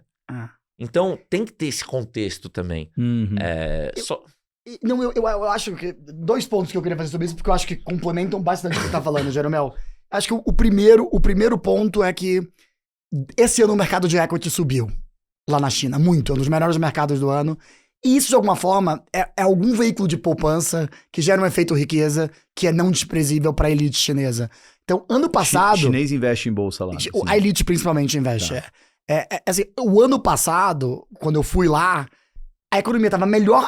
Os números, PIB, inflação, essas coisas assim, tá? A economia tava melhor e o Moody tava assim, final de 23, desculpa que eu fui lá. O Moody era assim, devastado, assim, terra arrasada. Dessa vez eu fui lá agora, não só essa parte tá dando certo, tá dando mais certo ainda, e é maior e mais relevante, como a bolsa subir em Xangai, já muda o humor de todo mundo. Você entra nas reuniões, tá todo mundo sorrindo. Porque o cara, imagina, tava perdendo dinheiro de 20 a 23, porque o preço de imóveis só caía. Mas eu acho que sobre o ponto que o Jeromel falou, que eu acho que é uma coisa muito importante, que eu acho que eles estão felizes sim agora, eu concordo com o Jeromel, porque nos últimos 20 anos mudou completamente, eles são muito mais ricos. Mas a pergunta que eu fiz nas 35 reuniões que eu fiz em setembro, e eu quero que você faça nas suas reuniões, porque o pessoal de AI é muito excited, tudo tá dando certo, tudo é maravilhoso, robótica com AI, e realmente é fascinante. Mas minha pergunta é, o que vocês vão fazer com 1,4 bilhões de chineses? Porque claramente a velocidade de implementação de AI com robótica na China é uma coisa completamente diferente do Ocidente. Já tem restaurante que não tem ninguém trabalhando, que é tudo com robótica e AI, assim, tá muito avançado comparado com o Ocidente. Mas, ao mesmo tempo, o desemprego de jovens abaixo de 25 anos tá em 27%, tá? Então, assim... 27%? 27%. Eles não pararam de publicar, porque é má notícia demais. Mas 1/4 dos jovens abaixo de 25 anos estão desempregados na China, tá? Mas esse é o número publicado. O número publicado foi até abril desse ano, e aí tem as proxies, né? Que os privados, consultores privados fazem. Então, assim... existe isso? Existe. A gente tem consultor lá atrás, porque senão tem muita coisa que a gente não consegue confiar no número. A gente usa os números do nosso consultor. O que eu acho que é importante aqui assim... A pergunta é, eles estão muito felizes até agora, mas a pergunta é, será que eles vão conseguir manter? Porque a minha impressão, Jeromel, me corrija, você que também vai há muito tempo lá, escreveu o livro. Inclusive, by the way, eu recomendo seu livro a todas as pessoas quando eu vou fazer reunião de China, me perguntam, qual livro eu recomendo de China? Eu digo, do Ricardo Jeromel. Pode ler esse livro porque é o melhor para brasileiro, porque tá bem digerido e você entende muito de China. Deixa eu aproveitar, mandar um abraço para Elvira Presta, que a Elvira, né, liderou a privatização da Eletrobras. Foi CFO da Eletrobras. Fez um episódio incrível com a gente contando essa história e falou lá no nosso grupo do M3, que ela faz parte do grupo de assinantes, e falou que quando foi pra China, antes de ir pra China, ela leu o seu livro e falou que foi espetacular, ajudou muito. Então, um abraço. O que ela tá fazendo agora? A Elvira, ela tá como conselheira de algumas empresas e membro super ativo lá do M3 Club. Fala, sempre que sai alguma coisa de setor de energia, ela fala lá com os assinantes, dá uma aula ali. Mas aproveitando aqui... Desculpa. Deixa eu só terminar o ponto, porque assim, me corrija se você sabe que eu tô equivocado, mas assim, o pacto social chinês é um pacto social muito simples. Você me dá a oportunidade de eu ficar rico e eu te entrego todas as minhas liberdades individuais. Eu não posso usar o WhatsApp, eu não posso processar o governo, eu não posso questionar a prisão de ninguém, eu não posso mandar mais do que $50 mil pra fora da China. É bastante coisa, tá? Mas nos últimos 30 anos, você fez eu sair de ser um miserável pra meu filho estudar num college nos Estados Unidos. Quer dizer, é muito pouco, né? A pergunta que eu me faço é, essa nova China que tá dando certo agora, ela é tão baixa em intensidade de mão de obra, ela é tão pouco intensiva a mão de obra, que como é que esse pacto social vai se sustentar nos próximos 20, 30 anos? Essa é a pergunta, eu não tenho resposta não, tá? Até queria ouvir o que você pensa sobre isso. O que a galera te respondeu dessa pergunta? Cara, primeiro, chinês é óbvio que quando ele não quer responder porque vai ser contra o partido, ele dá volta. Os privados, assim, falam que é um desafio. A demografia deles é horrível, ou seja, vai ter muito menos chinês daqui a 30 anos. Então, pode ser que o ganho de produtividade que vem de AI e robótica substitua a população que está encolhendo, que seria um problema para gerar crescimento de PIB. Mas assim, não tem uma resposta muito clara. Eu voltei dessa vez, juro, eu fiz essa pergunta para todo mundo, inclusive o povo de AI e tecnologia, e todo mundo fica meio perdido, porque eu não sei realmente como é que eles vão fazer. Eu fico muito, muito na dúvida mesmo de como é que eles vão resolver esse problema. Então vamos lá, tem várias coisas pra unpack aqui do que o Arthur falou, que o Arthur se comunica, é manga, cara. Dá pra pegar vários cordinhos dele e ficar 1 hora falando de cada frase dele. Não tô nem um pouco surpreso. Cara, tem um economista que fala assim, produtividade não é tudo, mas no longo prazo é quase tudo. Sim. Qual que é o grande problema da sociedade chinesa nesse momento? É que o crescimento da produtividade tá quase atingindo um platô. Ele não tá crescendo tanto. Ela tá crescendo menos do que vinha crescendo. E aí robótica e AI vai na veia de aumentar produtividade. Pensem que robótica, você comentou do restaurante que não tem alguém. Todo mundo que vai pra China faz videozinho, você deve ter visto, de 10 anos atrás já faz. Você pede um sanduíche no teu quarto, não vem um ser humano entregar. Que valor agregado é esse ser humano ir até lá, pegar e trazer? É um robozinho. Daí o robozinho vem com uma caixinha, você escaneia com o seu celular, você pagou, você pega o... E aí, em abril desse ano, aqui no Brasil tem um negócio chamado Lei Ferrari, que as montadoras não podem vender diretamente para o cliente final, elas precisam necessariamente passar por uma concessionária. Então eu levei 20 donos de concessionárias, das maiores do Brasil, são grupos familiares que há mais de 100 anos são donos de concessionárias, então os caras tinham na mamadeira setor automotivo. E a gente visitou 7 fábricas. Então você tem um Volvo é chinês faz mais de 15 anos. Lotus é chinês da Geely. A gente visitou até a fábrica de Mini Cooper elétrico lá na China. Cara, e os caras, por isso que o meu trabalho, eu me sinto... Por isso que eu comecei essa empresa, saí lá da 3G Radar, da turma que eu conheci na China, que foram meus clientes, me contrataram para ir trabalhar no mercado financeiro. Eu mudei para o Brasil e depois quis voltar a fazer o que eu fazia, porque, cara, eu tô com os caras que entendem tudo do setor automotivo, entendem tudo de vender carro para o brasileiro, visitando uma fábrica que eu não entendo tanto do setor automotivo. Os caras me falaram assim, meu, vem aqui, cara. Isso aqui não faz sentido. As fábricas tinham... As fábricas podiam operar de luz apagada, que é 97%, 94% de nível de automação. E os caras me falavam assim, Jeromel, não faz sentido. Por que é tão automatizado? O robô não é tão melhor. Tudo bem, o humano não trabalha 996, não é 24/7 igual o robô. Fica doente, tem problema, envelhece, tem tempo de aprendizado. O robô tem várias vantagens. Mas a robótica não tá lá ainda. O AI pra robótica... Cara, eu sou amigo do cara de América Latina, o Jason, da Unitree. Depois coloca no Google aí, no YouTube Unitree, eles fazem os robôs humanoides, o cachorrinho. ele fala, cara, a robótica é incrível. Você vê o robô dando um sprint, você tem várias trips, vê um robô dando um sprint, um robô. Mas ele fala, cara, esse robô aqui ainda é pra... Eu falo, o que ele serve hoje? O humanoide, aquele que vocês já viram da Tesla, tá? Ele fala, isso aí é pra evento. Mas pra onde vai o AI? Se esse robô conseguir, enfim, Jetsons... Qual que é a grande diferença na minha leitura? É que o problema demográfico é tão sério. Eu amo Xangai e eu tô louco pra reação do Salomão quando ele vê Xangai. Nós não temos no Ocidente uma cidade como Xangai. Seria, sei lá, na época do Renascentismo, você ir pra Florença. É um negócio assim...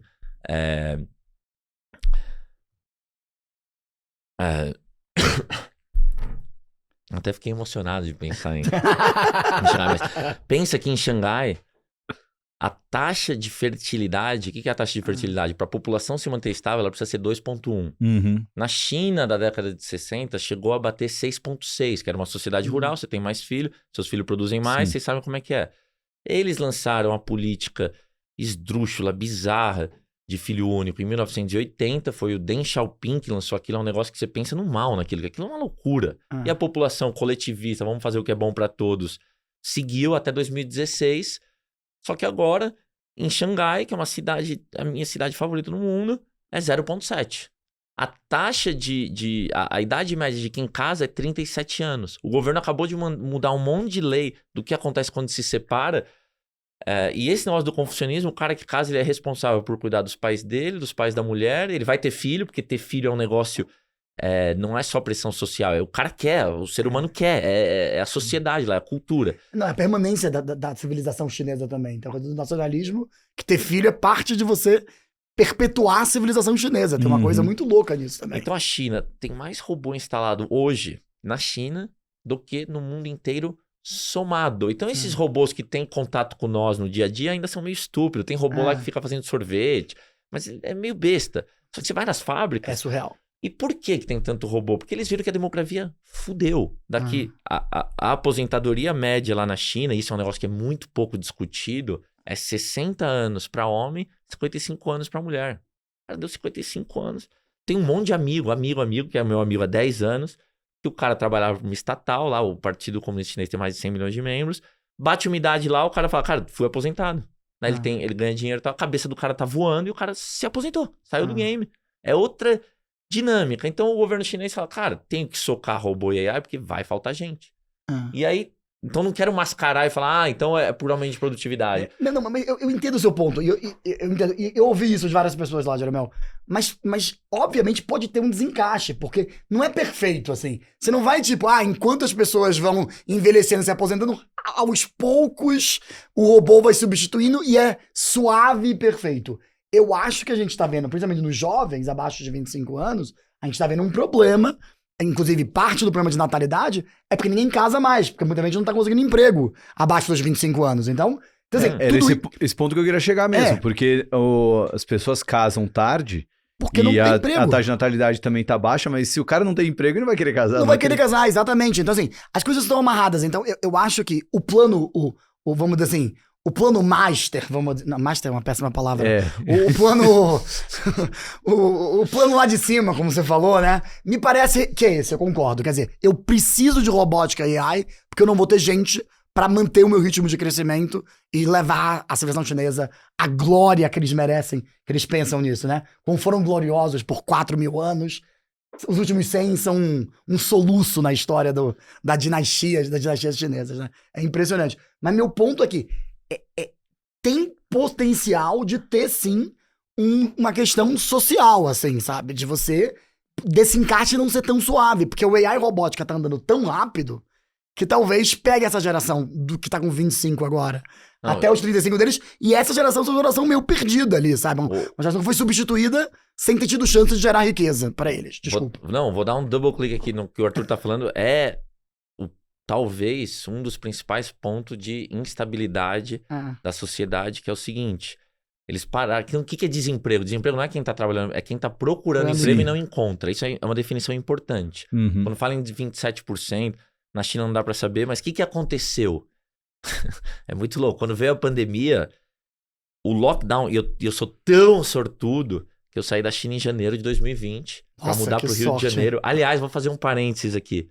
Eu só mudei pro Rio de Janeiro graças ao sócio do Arthur, o Bruno Garcia, porque ele foi meu cliente. E daí a gente fica amigo, né? Imagina, passar uma semana tomando café da manhã, almoçando e jantando junto e discutindo China, uma das pessoas mais brilhantes que eu já conheci na minha vida. E aí, quando ele voltou, ele ligou para um amigo dele chamado Mário Campos, que é um dos 2 sócios fundadores da 3G Radar, que é sócia grande lá da Copel, sócia grande da Eletrobras, e falou, cara, você tem que ir pra China e tá aqui o telefone do cara que vai te levar e só vai com ele. E daí o Mário me procurou e conversei com os outros, foram meus clientes, fiz o roadshow pra eles lá em 19 e eles me convidaram pra mudar pro Rio. Mudei pro Rio em janeiro de 20, minha filha nasceu no Rio, é carioca e não teria acontecido sem o Bruno. Então eu tenho assim uma admiração e um carinho enorme. E isso acontece muito. Quem viaja comigo depois, eu não preciso ter site, é só boca a boca. Vou repassar esse agradecimento ao Bruno, porque ele vai estar aqui semana que vem gravando o episódio com a gente. A Trash tá bombando aqui no Market Makers. Né? Então.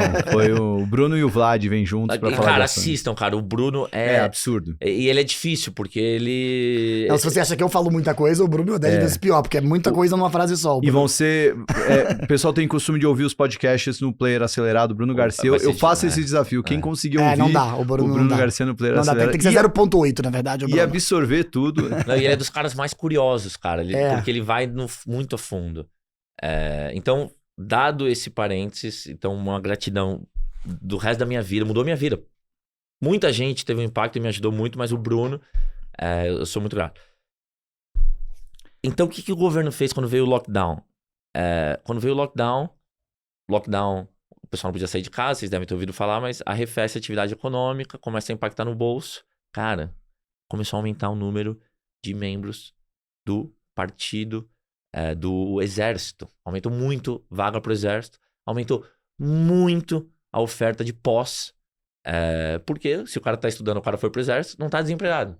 E começou esse movimento dos mais jovens, que, puta, eles chamam lá line flat. Os caras se formam e eles batem umas fotos deles com o canudo, jogando chapéu pra cima, deitado no chão. Que é tipo contra a corrida do rato.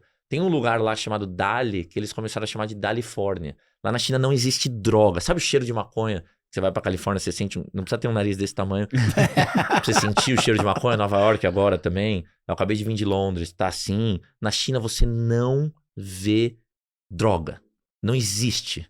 Tem vários... Posso contar várias histórias. Não, porque também, se você for pego... a justiça lá não é tão gentil. É enforcement. É uma overdose já não causada pelo excesso de uso. Tem 1,5 bilhão de 1 milhão e 400, 1 milhão e 400 milhões, 1 milhão e meio. Deve ter alguém que usa. Eu nunca senti cheiro, nunca ouvi falar. Também nunca ouvi falar também. Tem rave, que rave o pessoal assimila com o uso de alguns sintéticos e tal. Não sei, deve ter, mas deve ser uma porcentagem assim, muito pequena. Por que eu tô falando tudo isso? Porque a política do filho único, e é sempre importante na China dar um passo para trás, e por isso que a gente tem que falar de Confúcio. Se você tá aí ouvindo, você quer entender de China, o ser humano que mais impactou a sociedade chinesa, tiver que escolher é Confúcio. Indiscutivelmente impactou a sociedade japonesa, a sociedade coreana. Todas. E aqui no Brasil a gente estudou Sócrates, Platão, e não estudou Confúcio. Não sei por quê. Eu não estudei. Talvez agora, espero que no cânone escolar incluam. Então, o que acontece? Com a política do filho único, a sociedade chinesa foi rural até 2011, 2012. Então, na parte rural, uma sociedade rural significa que mais da metade da população vive no campo, as famílias entendem que vale mais a pena ter um meninô do que uma meniná, porque esse meninô tem mais força, vai trabalhar lá, braçal. E aí gerou um descasamento de mais de 30 milhões de hoje adultos chineses que não casarão com uma mulher chinesa. Não tem. É uma sociedade monogâmica e a China não tem aquele influxo de estrangeiro que os americanos têm. O mundo inteiro. O sonho americano não é só o brasileiro que comprou, que entende. Então, a China está mudando isso. Vocês vão ver o próximo plano quinquenal, que eu tenho certeza o Arthur pode contar com bastante detalhe para vocês, que todo mundo está esperando. Vai ser anunciado em março do ano que vem o 15º plano quinquenal. Então, o plano quinquenal... Maltrocilados soviéticos, imagina as metas que você tem aqui, Salomão, que você dá pro teu time, a meta do país. É o primeiro plano quinquenal que a China coloca como uma das 5 top prioridades o soft power. O que é o soft power? É o poder suave, é a imagem da China no mundo. É que a elite do mercado financeiro, como o Brasil é o maior parceiro comercial da China, o Brasil desde 2009, é o maior parceiro comercial de mais de 120 países, os grandes investidores, que é o pessoal como o Arthur e a turma, todo mundo já vai para a China há muito tempo. Mas o povo brasileiro nunca assistiu um filme, nunca ouviu uma música. Quem você conhece que sonha em fazer faculdade lá, o que vocês vão ver de influenciador que o governo chinês vai dar talvez não diretamente, para não ficar tão... Mas que eles vão fazer ir até lá e mostrar o que é a culinária chinesa. E esquece, cara, sempre que você volta da China e eu ouço essa piada, porque eu jogo minhas peladas e o cara, e aí, comeu cachorro? Os caras ainda falam disso.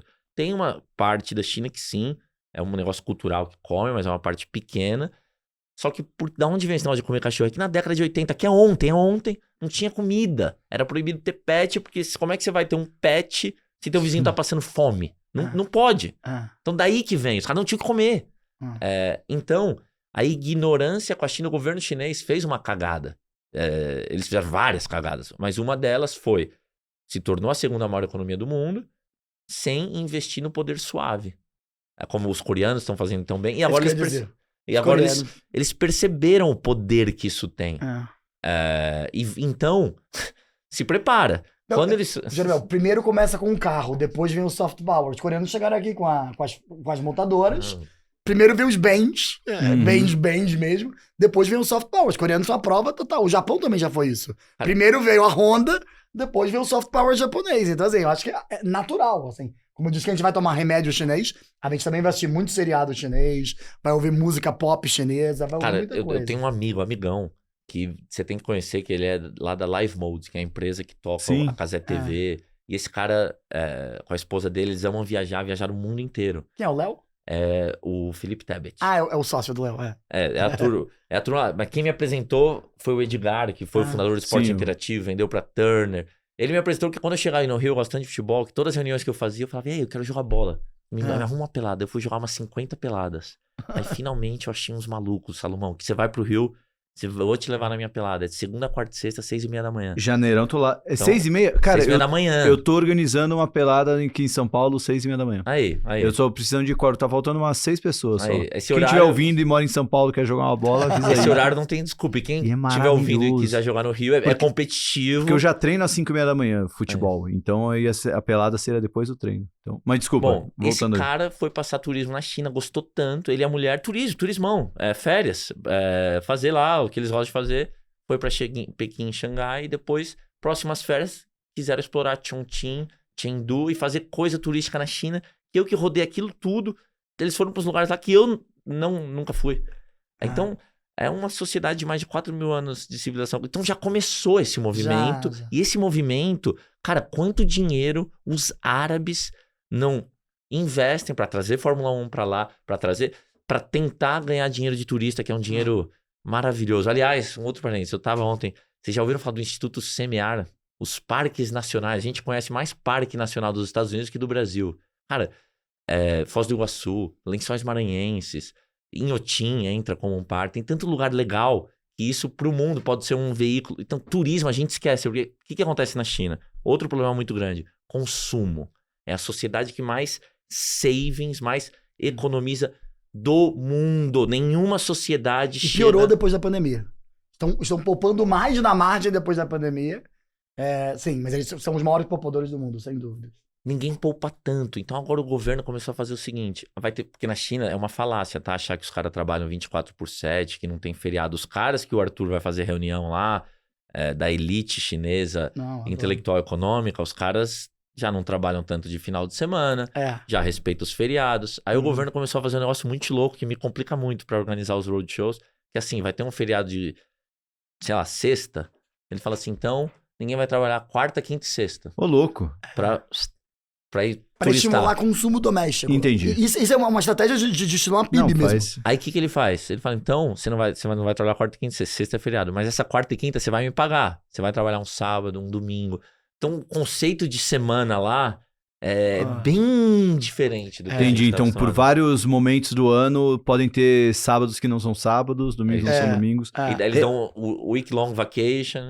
Deixa eu quero fazer um bloco sobre Confúcio.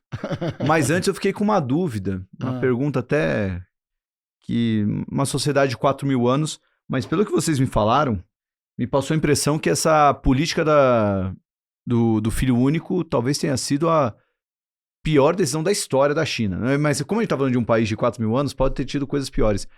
Mas olhando para o futuro da China, eu não quero ser catastrofista aqui, porque, enfim, mas a gente tem dados bem preocupantes de queda da população, desemprego da população, esse descasamento de homens e mulheres, né? 30 milhões de homens a mais que mulheres. Isso pode colocar em risco... Existe uma discussão interna na China, existe uma autocrítica sobre a política do filho único, enfim, por ser um país um pouco mais controlado, talvez não tenha um debate tão interno, aberto sobre o que a gente está falando de certo e errado. Mas o que vocês sentem disso? Eu vou dizer a você assim, esse ano o governo dá um passo atrás, tá? A China não tem estado do bem-estar social quase. É muito, muito, assim, básico, assim. Você só tem acesso à educação e saúde pública na província que você nasceu, onde o seu Hukou está, né? Que é uma coisa meio maluca. Então, como todo mundo se mudou nos últimos 40 anos pra costa pra trabalhar, a maioria das pessoas não tem acesso à saúde e educação. Isso, em grande parte, é por isso que eles poupam tanto. Porque você tem que poupar, porque você vai ficar doente em Xangai, você é do interior da China, você vai ter que gastar pra poder bancar o seu tratamento de saúde. Então, isso assim, parte, a gente vai chegar em Confúcio porque vai ser importante, assim, parte de por que eles não gostam do estado do bem-estar social é porque na filosofia confuciana, que é uma coisa comunitária, você é o que você contribui para a sociedade. Então, se você não contribui nada, a sociedade não tem que dar nada de volta para você. Tem uma coisa meio assim, né? Então, assim, eles são bem contra o estado do bem-estar social. Pela primeira vez, o governo central chinês, que normalmente tudo que é parecido com bem-estar social é feito pelas províncias, por causa do Hukou, eles agora vão gastar 100 bilhões de dólares, que não é nada, mas em subsídio para daycare para quem tiver a partir do segundo filho. Tá, isso pode parecer nada, mas assim, é revolucionário por vários sentidos. Primeiro, que é uma admissão do erro que você estava perguntando. Eles entenderam que foi longe demais essa taxa de natalidade de 0,7. Segundo, que é o governo central dando um subsídio para as pessoas, que também é revolucionário. A gente já tá acostumado aqui, né? Bolsa Família, R$600, Bolsa Pescador, Bolsa Moto, Bolsa Reforma. Lá não tem nada disso. Segundo o Stuhlberger, nunca chequei, mas 100 milhões de brasileiros recebem um cheque do governo. Você lembra o que o Federer falou pra gente? A gente trouxe aqui o Renato Federer, que é um baita cara. Vão assistir esse episódio, secretário de Educação do Estado de São Paulo, foi CEO da Multilaser. Ele falou que na escola pública, o guri que não falta ganha um cheque. Recebe lá, não lembro quanto, você lembra quanto? Não lembro. Então deve ser verdade que isso. Não, acho que 100 milhões é um número justo. Pra o que a gente tem aqui no Brasil é um número justo. Mas lá não tem isso. Então assim, pra responder a sua pergunta, então eu acho que tem sim uma admissão de que foi longe demais, a natalidade gerou problemas. Talvez o AI e a robótica seja a solução, eu concordo com o Jeromel. Talvez esse desencaixe, que foi o que eu falei antes, seja problemático, mas eles estão indo por um caminho de tentar solucionar e gerar crescimento com menos gente. Gerar um boom de produtividade da mão de obra via AI robótica. Mas eu acho que tem um reconhecimento implícito com esse tipo de política agora de subsídio para daycare, vindo do governo central, é uma coisa bem... Assim, eu fiz 35 reuniões agora em setembro lá, em todas as reuniões isso foi mencionado, 100% delas, tá? Porque isso é uma coisa da China que é maravilhoso, principalmente com os officials e as estatais, que o Jeromel encontra menos que eu. Quando eles querem dar uma mensagem, você pode ter certeza que você vai entender na 10ª reunião. Porque eles falam exatamente a mesma frase. Então, essa era a mensagem, dessa vez era... Não, a gente tá fazendo o estado do bem-estar social. Olha aqui, ó. Tem subsídio pra daycare. E aí você ouve em 35 reuniões a mesma coisa. E eu sou especialista, né? O meu trabalho é organizar as melhores reuniões e é assim que eu gosto de aprender. E aí, o que acontece? Com estatal e com membro do partido, muitas vezes a reunião... Então, o chinês é cheio de rituais. Imagina que tem 4.000 anos de civilização continuada. Então, aqui no Brasil, nós não temos tradição, porque nosso país malha 500 anos. E vambora, jeitinho, beleza. Na China é sempre assim, o lado brasileiro de um lado da mesa, o lado chinês do outro lado da mesa. Né? E, por exemplo, você comentou do Daniel da Copel. Ele, por ser o CEO, ele sempre sentaria no centro, no meio, a pessoa mais importante do lado direito dele. Então, quem sentar do lado direito dele, todo mundo sabe que é o segundo em comando. E do lado esquerdo, o terceiro. Aí o quarto, quinto. Que parte do confucionismo são papéis muito claros. Então, o papel do líder, o papel do liderado. E não existe, eu nunca vi uma sociedade tão hierárquica quanto a China. É surrealmente hierárquica. Então, qual que é o saco de fazer reunião com estatal, com político na China? Que a maior parte do que o cara tá falando não é para os brasileiros. É para os caras que estão do lado. Então, o cara tá lá falando, mas não é para você. Então, muitas vezes, o cara nem fala, ele lê. Ele vem lá, e aí ele fala inglês perfeito, que eu conheço ele, mas na reunião oficial ele fala em chinês. É isso mesmo. E um tradutor. Porque para pra pensar na dinâmica, que tem esse embate China e Estados Unidos é fundamental para entender o nosso século. E imagina o desconforto do chinês, o soft power americano é tão forte. Por que os Estados Unidos, por que o inglês é a segunda língua do mundo inteiro? Tudo bem, a maior economia do mundo era a britânica, depois veio os Estados Unidos. Cara, o chinês vem falar com o brasileiro em inglês. Por quê? Então o AI vai mudar isso.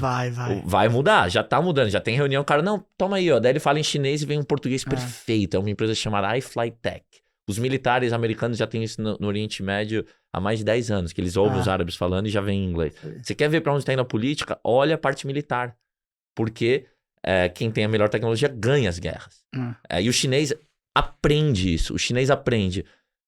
Cara, aí a galera não estuda no colégio que a China, dos últimos 2.000 anos, ela foi a maior economia do planeta em 1800 desses últimos 2.000 anos. Ninguém estudou isso no colégio. E aí eu fiquei muito... Eles jogam isso na sua cara todas as vezes que eles têm oportunidade, só pra deixar claro, tá? Jogam na sua cara, assim. Isso é muito importante que o Arthur tá falando, porque eu tava lendo um livro, e daí tem um capítulo da Angela Merkel. Pô, eu não sei a biografia da Angela Merkel em detalhe, mas ela não é nenhuma Dilma, ela é uma mulher... Sim.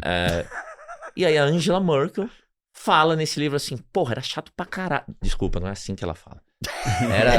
Era bastante auspicioso fazer reuniões com o Xi Jinping, porque o tempo inteiro ele jogava na nossa cara o quanto que era o poderio histórico da China. E em dada reunião, ele disse que dos 2.000 últimos anos, a China foi o maior poder econômico em 1800. Aí eu o interrompi e perguntei pro meu conselheiro econômico se aquilo era verdade. Então, a Angela Merkel não sabia. Você acha que algum chinês não sabe? Todos eles sabem. Todos eles sabem, eles falam, cara, a China só tá voltando pro lugar que ela sempre pertenceu. Ela sempre foi a maior economia. O que aconteceu? Aconteceu que veio a primeira revolução industrial, que é um negócio muito complexo, mas se for resumir, é o advento da máquina a vapor, onde a produtividade vai pra Lua.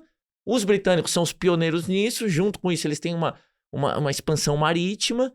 E aí, na expansão marítima, eles chegam na maior economia do planeta. Eles chegam lá na China e ficam malucos. Esse hábito que a gente sabe que a rainha da Inglaterra toma chá, da onde vinha o chá? Da China.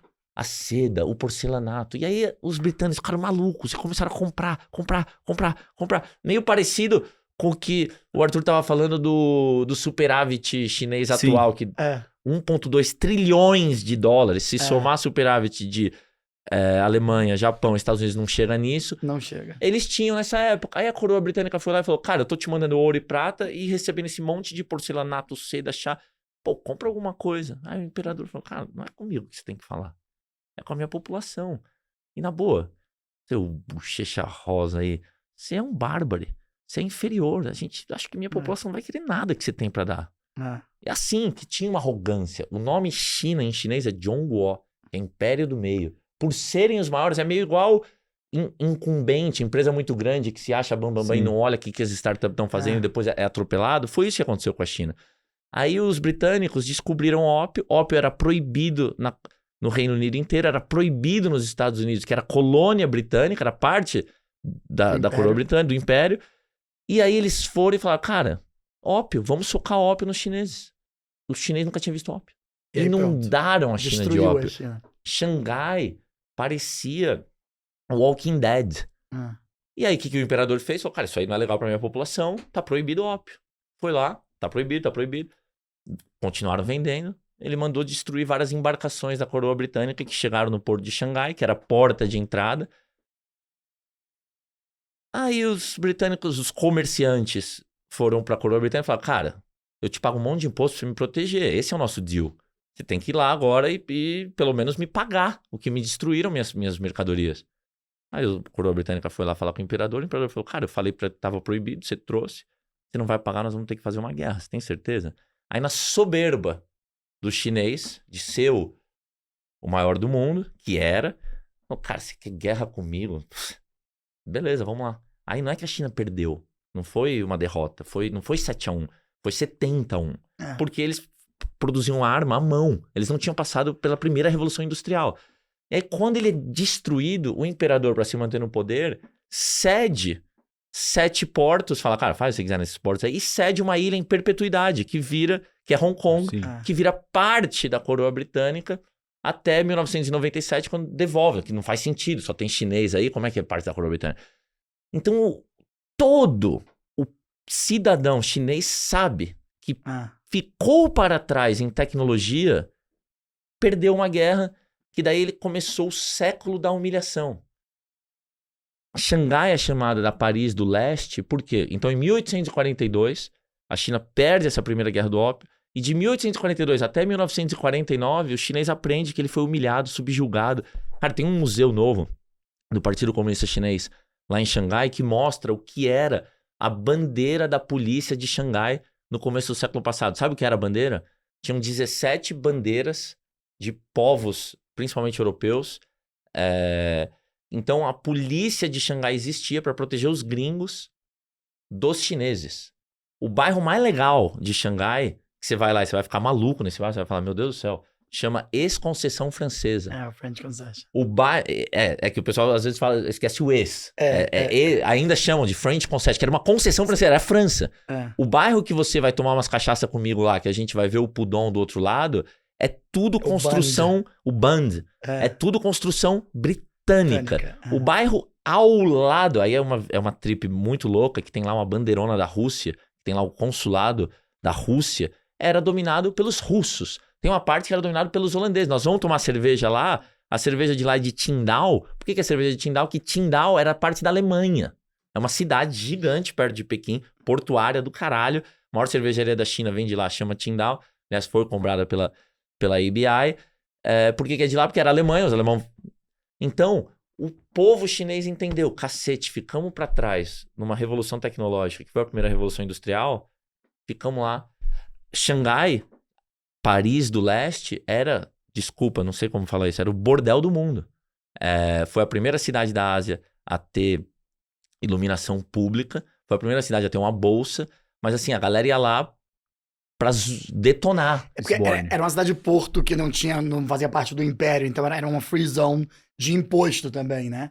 Para comércio, como Singapura é hoje em dia. Xangai era meio que a Singapura daquela época, com uma free zone ali, e aí iam todas as embarcações do mundo, um bando de marinheiros, você imagina o que é que dá, né? Não uma cidade que só tem marinheiro viajando. E aí em 1911, então em 1842 até 1911, a China só se ferrando,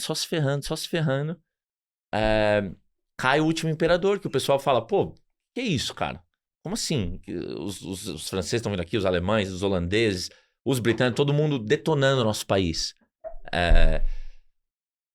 E aí, não quero entrar numa aula de história muito complexa, mas os japoneses vêm e também varrem parte da China. Parte da China era dominada pelos japoneses. A ilha de Formosa, que é Taiwan, que a gente chama hoje, na última década do século XIX, então ali 1890, eles perdem uma guerra dos chineses contra os japoneses assumem Taiwan.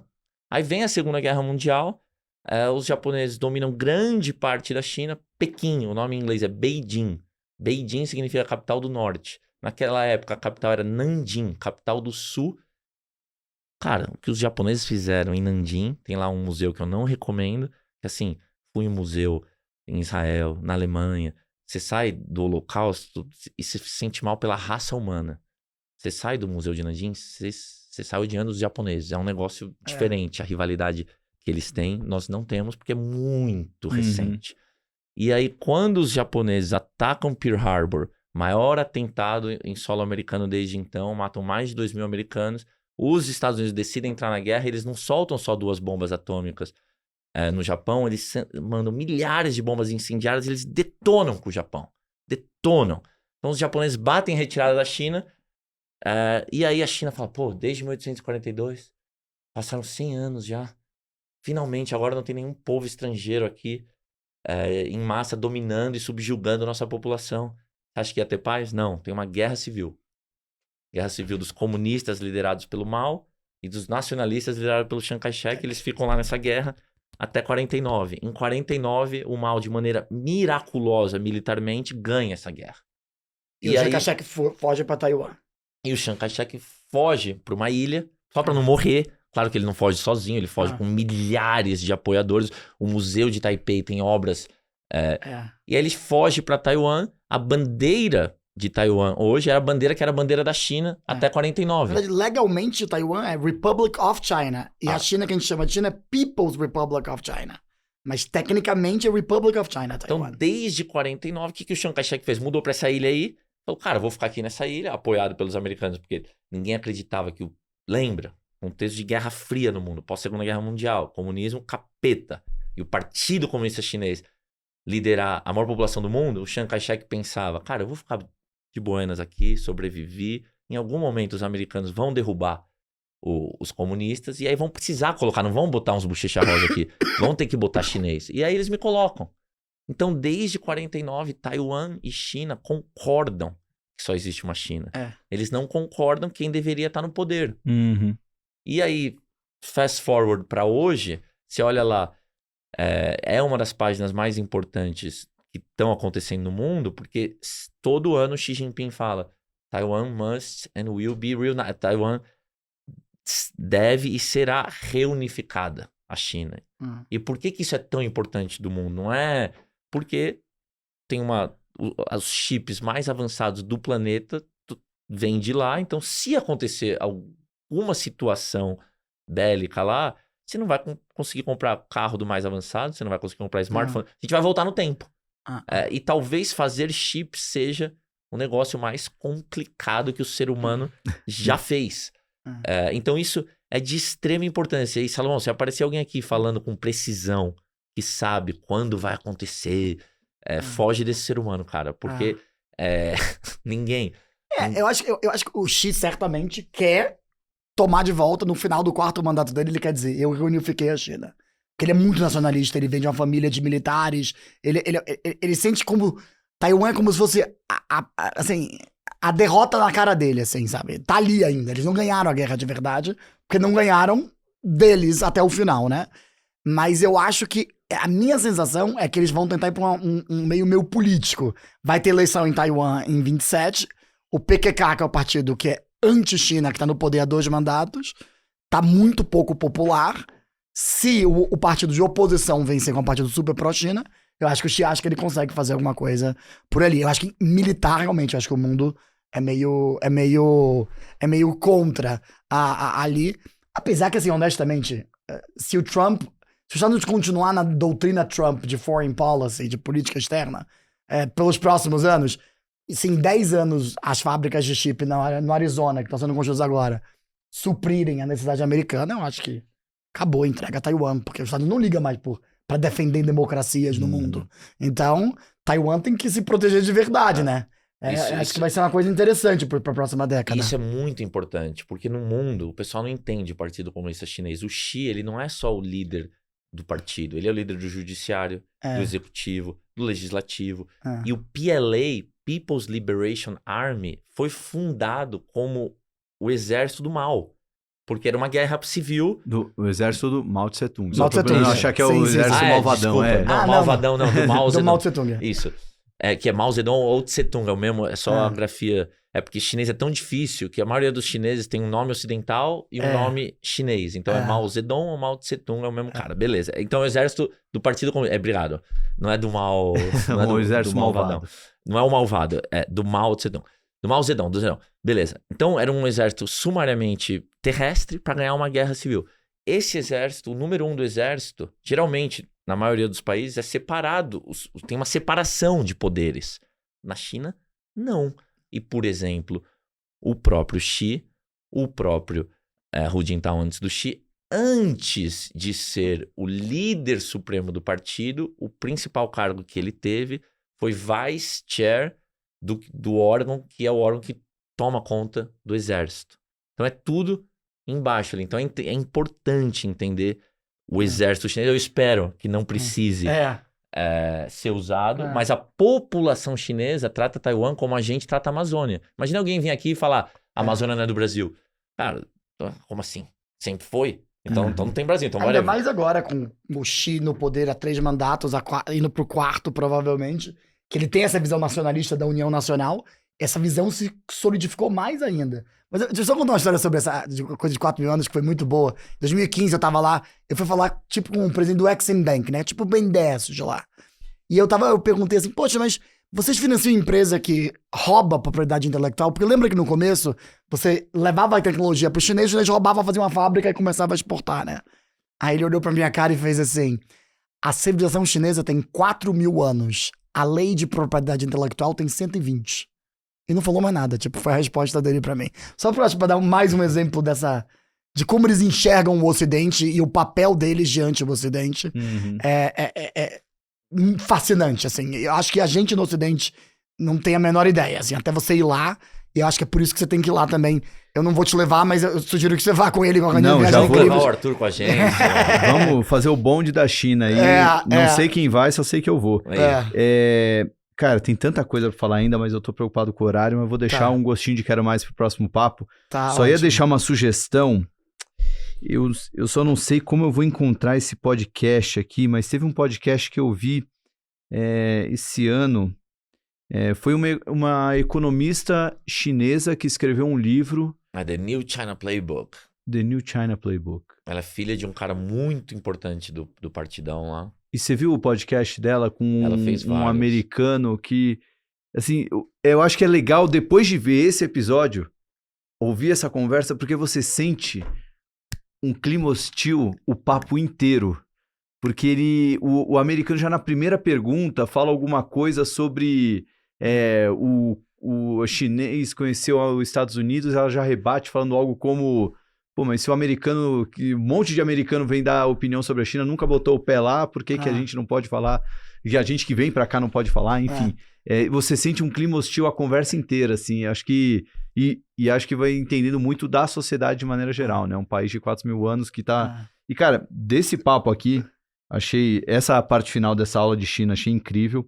Agora, a questão do que vão ser... O que farão com os 1 bilhão e 400 milhões de chineses que o Arthur levantou... acho que é um ponto realmente interessante. E essa transição energética da China, né? Essa coisa de focar mais na bateria, outras gerações, para perder um pouco tirar um pouco a dependência do petróleo, que num eventual conflito armado, a China tem muito a perder se for atingida a única entrada de petróleo no país.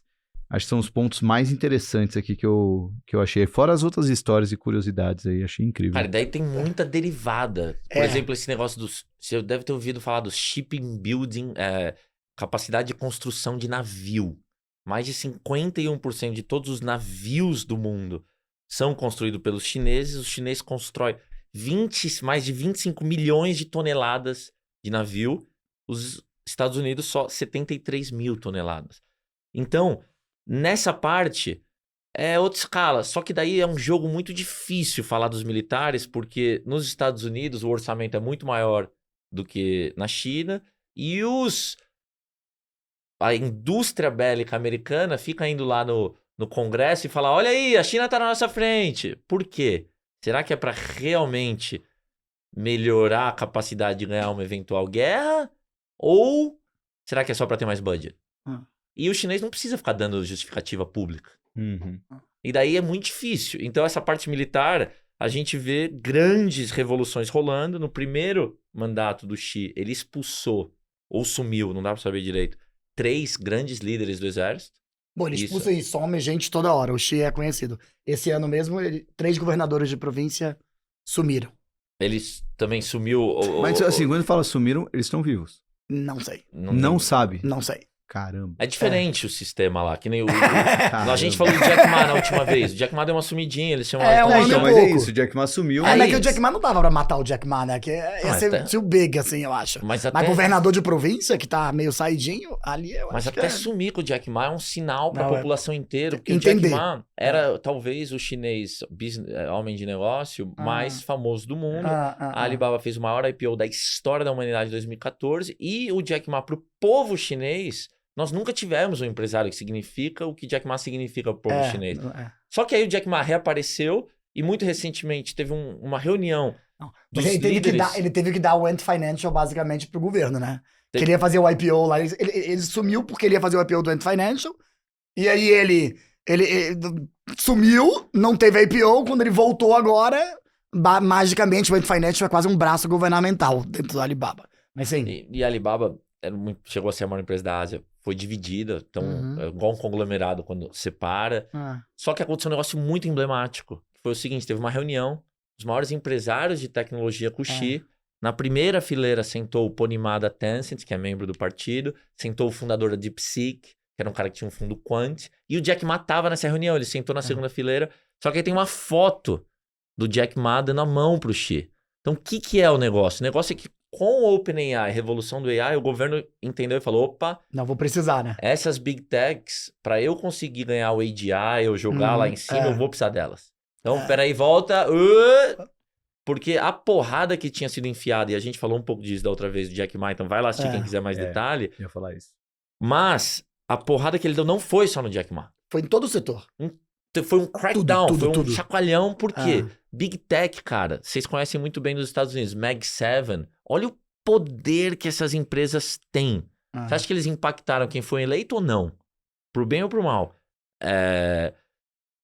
Enfim, o governo falou, cara, talvez essas empresas aqui tenham mais poder que eu, de certa maneira. Isso aí não tá legal, não. Então, a Meituan que tá vindo pra cá, que é a dona da Kita, cara, tem um filme que tá no Netflix que mostra o que é a vida. Eu não lembro o nome agora, mas vocês procurem no Google, vocês vão achar o que é a vida dos gig workers, dos caras que são entregador de comida. Imagino que aqui no Brasil também não seja nada fácil. Mas, cara, é tão maluco o jeito que eles tratavam o pessoal lá, que esse filme revela muito bem. Então o governo falava, você tá imprimindo dinheiro, cara, que você tá tratando os entregadores de comida assim? E deu umas chacoalhadas. Pagou 550 milhões de dólares de multa. Enfim... Não, mas eu acho que ele voltou atrás mesmo, com medo. E eu acho que o mercado de equity subir esse ano, eu acho que tem a ver com isso também, né? Dele tentar estimular os animal spirits de novo do setor privado depois do crackdown que ele deu ali em 22 para 23. Foi feio, assim. Que até hoje eu acho que o setor privado sente ainda, assim. Eu acho que ele fez o jantar, eu concordo, esse jantar foi super importante. E na China, toda essa simbologia é muito importante. O Hu Jintao, que estava sentado lá na plenária de 2 anos atrás, ele mandou levantar e mandou um cara do exército levar ele, que tinha sido o premier da China. Isso era pra mostrar, agora que eu tô no meu 3º mandato, sou eu que mando e ninguém mais manda, nem a elite passada, que eram os advisors. Tudo isso na China importa. Esse aperto de mão significa muito, e o chinês sabe ler isso, né?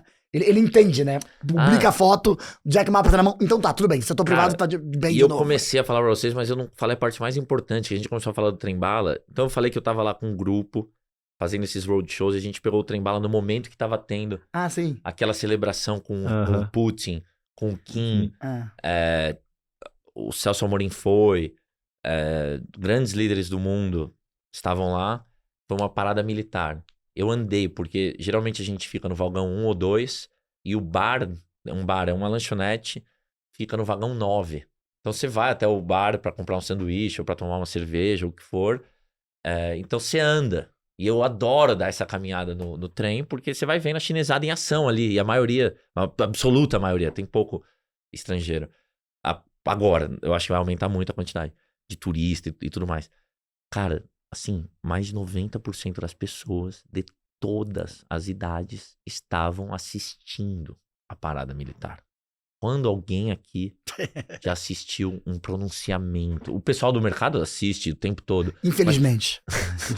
Mas quando que a população assiste um pronunciamento de muitas horas? Quando? Então, o peso do governo na sociedade chinesa é um negócio muito diferente.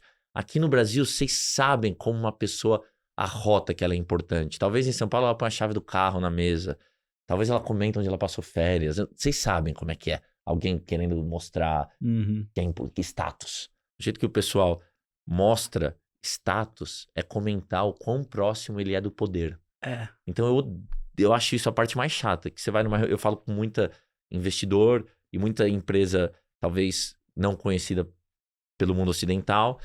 E daí eu pergunto, cara, mas eu adoro saber a história da empresa. Pô, como é que vocês começaram? Que eu acho que fala sempre muito... tem alguém do partido. E daí sempre o cara... Sempre tem alguém do partido. Aí o tio dele é irmão do governador.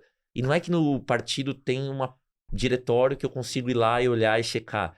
Então essa parte de querer ser próximo do poder e precisar disso pra Mas é uma avançar, proteção, né, Jeromel, também. Não tem justiça. Quem decide é o partido. Então, se você tem um contrato, na hora de decidir, tem uma tensão, quem estiver mais próximo do poder vai vencer na arbitragem que o partido vai fazer, né? Mas, cara, assim, honestamente, assim, eu acho que assim, eu tenho mais 50 pontos pra fazer, assim, porque a China é interminável, basicamente. A gente pode passar aqui 5 horas falando de China e não vai dar tempo, né? A gente pode criar uma série especial de China, você volta aí. Não, porque, olha, a gente começa... tem o efeito Dunning-Kruger, né? A primeira vez que a gente ouve de China, a gente aprende pra caramba. Eu tava com medo da segunda conversa, já começar a indicar um platô. Cara, aprendi coisa pra caramba. Então, vocês sintam-se à vontade de voltar aqui. Fizeram uma ótima dobradinha, ficou muito bom. Eu tô preocupado com o horário, porque eu tenho que fazer o ping-pong antes de terminar. Tá. Vou fazer umas perguntinhas, vai ser um ping-pong diferente aqui. Só lembrando, galera, o livro do Jeromel, Poder da China, tá disponível aqui, o link na descrição, gratuitamente. Só pegar aí e ler, vale muito a pena. Tem um QR Code aí na tela também. E o Market Makers tem a revista digital, a The Report.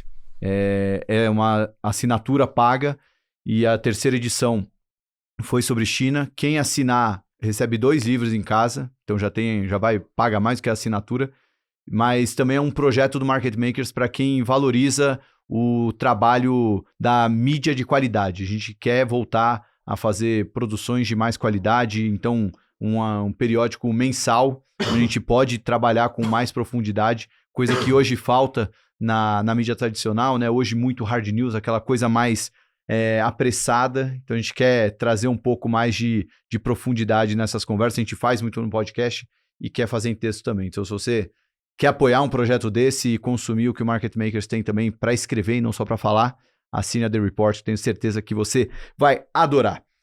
Arthur Carvalho e Ricardo Jeromel, o ping-pong vai ser diferente. Eu sempre peço livros e tal. Eu queria que vocês dessem uma dica sobre China. Dica cultural de consumo. Pode ser livro, pode ser podcast. Eu fui procurar essa série que você falou. A única coisa que o Google me cuspiu aqui do Netflix, tem uma série coreana chamada Strongest Deliveryman, que aborda a vida e os desafios dos entregadores da Coreia do Sul. Aí não sei se era... Não é. É um da Meituan, que eles são os amarelinhos. Depois eu te mando, tá, você põe lá na descrição pra galera. Bom, mas o que vocês sugerem? Alguma leitura? Já falei do livro Jeromel, mas alguma leitura, algum podcast, alguma coisa recente vocês viram? Eu vou falar uma coisa. Meu primeiro livro que eu li antes de ir pra China em 2008, que é literalmente um livrozinho de Confúcio. O Analectos. Eu comprei esse livro, o Jeromel recomendou na última vez. É muito louco. Você leu? Não, ainda não, tá? Deixa no banheiro. Umas frasezinhas de efeito. Frasezinhas, é tipo um minuto de sabedoria, assim. Eu botei pra ler quando eu fui pra Lima, mas tava tão tenso pro jogo do Palmeiras que eu fiquei vendo coisas do trabalho. Assim, cara, eu nem te sacaneei. Você mesmo se sacaneia, né? Não dá, cara. Mas não tem como sacanear, né? Eu acho que o livro do Confúcio te dá essa primeira introdução à diferença de Platão e Sócrates, que a gente meio que... A gente nem sente que a gente estudou isso, né? Mas, de fato, a gente é imerso nisso. Te faz questionar pela primeira vez. Peraí, nossa, é meio diferente. Eles pensam de forma diferente da gente. Eu li em 2008 e até hoje me ajuda muito a entender China. É fundamental. E você, Jeromel? Uma dica aí. Cara, agora que ele falou disso, tô pensando em outro personagem histórico, assim, que deve ter muito material legal. Todos nós, como conhecemos Sócrates e Platão, vocês vão lembrar de Nina, Pinta e Santa Maria. Então a gente aprendeu disso. Cara, as 3 embarcações que chegaram na expedição de Colombo no Brasil nas Américas em 1492. A Nina, sabe qual era o tamanho da Nina? 50 pés. Pinta, 56. Santa Maria era o maior. 72 pés. Essas 3 embarcações são icônicas no Ocidente, o mundo inteiro ouviu falar delas. Você falar de Nina, Pinta e Santa Maria nos Estados Unidos, todo mundo conhece. Ninguém ouviu falar do General John He, Z-H-E-N-G-H-E. Esse cara, em 1405, ele dava rolê com barco de 420 pés. 6 vezes maior que o Santa Maria, só que não era um barco, era mais de 60 barcos desse. E o que ele fazia com esse barco? Ele ia ao redor do mundo, capturava lá girafa na África para trazer girafa para o imperador. Então a China, que foi a maior economia do planeta em 2.000 anos, dos últimos 2.000 anos, em 1.800 anos, ele nunca colonizou ninguém. Nunca chegou num povo e falou, olha, tem aqui a cruz, é assim que tem que viver. Olha, é assim que se faz. Nunca. Ele chegava lá e só falava, cara, olha aqui, deixa eu pegar o que você tem. O Tibete vai discordar de você. Ah, é. O Tibete vai discordar de você, mas Bom, tudo bem. Que é ali, mas sim, a colonização como o Reino Unido fizeram. Não, se a gente for falar o que é China, um país daquele tamanho, mas sim. A colonização do outro lado do mundo, ir lá ser extrativista, ir lá pegar o que você tem, falar, não, você não vai ter indústria, você vai comprar indústria de algum lugar. Nunca fizeram. E o chinês todo sabe disso, estuda isso. Esse cara seria, nem sei qual é um grande ídolo da história do Brasil, seria um análogo, seria um Tiradentes, que a gente fala em Confidência Mineira e tal. E isso é muito importante, porque todo chinês também olha e fala, cara, por que eles estão tão incomodados com o nosso exército? Se a gente olhar os últimos, desde a década de 80, todos os presidentes americanos, em quantas guerras eles já estiveram envolvidos? Uhum. Aí eles falam, e os nossos presidentes, quantas guerras já estivemos envolvidos? Então eles têm um mapa lá que é muito famoso, que mostra assim as bases militares de americanos ao redor do mundo. Cara, depois você joga esse mapa, não sei se o Renan coloca uma imagem aí. É inacreditável, cara. Tem base militar americana no mundo inteiro. Uhum. Na China. Só letra de novo o nome dele? Zheng He, Z-H-E-N-G-H-E. Z-H-E-N-G-H-E. Espaço. Tá. Então, Zheng He. Então, os Estados Unidos têm base militar em 82 países e os chineses só têm base militar em 3 países. Então, assim, o poder bélico americano é um investimento... Os americanos têm mais de 200 mil cidadãos americanos que moram em outro país. Como você vai lá para a Coreia, tem uma parte da Coreia que é cheio de militar americano. Você vai para o Japão, Okinawa, é cheio de japonês negro. Porque os militares estão lá há tanto tempo, americanos, que começaram a se misturar. Enfim, então o chinês... É legal, o pessoal conhece muito pouco de China em geral. Porra, o pessoal igual o Arthur e os amigos dele do mercado, que precisam passar o tempo estudando, sabem da importância, mas grande parte do teu público, eu acho que o legal disso da China, e que é perigoso, porque é viciante para quem gosta de aprender, que é tão diferente, é tentar... É que a gente olha o mundo com as nossas lentes. É tentar olhar com a lente do chinês. Uhum. E é por isso que o Confúcio é tão importante, que a lente dele parte dali, tem uma origem. Então a gente tentou trazer uns tópicos aqui. Da hora. Deixa eu só colocar mais uma no ping-pong, que essa é pra galera... Vocês podem ser bem direto, que é pro pessoal não esquecer. Eu quero que vocês me digam uma dica do que fazer na China. Aí eu tô falando não de visitar e tal, de questão de hábitos. Questão de... pra estar inserido na cultura. Algo que você tem que fazer quando você tá na China e algo que você tem que evitar quando tá na China. Tipo, não faça isso, é ofensivo, vai pegar mal. Então, o que uma pessoa, quando pisar na China, fala, não, isso aqui eu tenho que fazer, isso aqui eu não posso fazer de jeito nenhum. Se você for para um jantar tradicional chinês, aquela mesa redonda que vai girando, você vai ter dois hashis, né? Como a gente chama, o chopstick, né? O da direita é para você se servir dali, e o da esquerda, mais próximo de você, é pra você trazer até a sua boca. Você não pode pegar o que você traz na boca e vai na travessa pegar aquilo. Só pro teu prato e o outro só pra o que está servindo, porque senão vai ser o seu hashi sujo na boca. E eles ficam olhando. É tipo alguém pegar, sei lá, uma faca e pegar um pedaço de carne e enfiar na boca aqui no Ocidente. É o mesmo tipo de grosseria, só que na versão deles. Então, essa é uma dica que, se você vai tentar formar o chinês, eu acho bem importante, assim. E eu acho que a outra coisa que você deve fazer, com certeza, se você estiver pedindo um favor a uma pessoa, sempre levar um presente. Pode ser um marcador de livro, Mas os chineses têm um hábito de presentear. Então, até em reunião, você tem um hábito, às vezes vai lá, tá aqui um presente pra agradecer pelo seu tempo. Reunião de negócio tem esse hábito também. Então, uma dica é sempre presentear qualquer pessoa que te ajude. Eu sempre ando com, tipo, coisinhas assim do Brasil, marcador de livro bonitinho do Brasil, e eu dou pras pessoas que me ajudam lá, e eles são muito gratos, eles gostam muito disso. E não alopra no presente. Se aparecer com uma bolsa Louis Vuitton... Não. Aí você vai ter problema, é crime. É crime, não, é uma lembrança. Literalmente, é só um gesto de apreciação. Que é diferente daqui do Ocidente. A gente falou obrigado e valeu, lá tem essa coisa do presente. Eu organizei agora um roadshow para um fundo de venture capital chamado Indicator Capital, que é dos 2 irmãos donos da Pernambucanas, e eles pegaram um cara, que é amigão deles, que mora lá no Vale, que era o cara que tocava a Intel Capital, e fizeram o maior fundo da América Latina focado em IoT. Então o BNDES apoia, Qualcomm apoia, Multilaser, Marco Polo, um pessoal muito legal.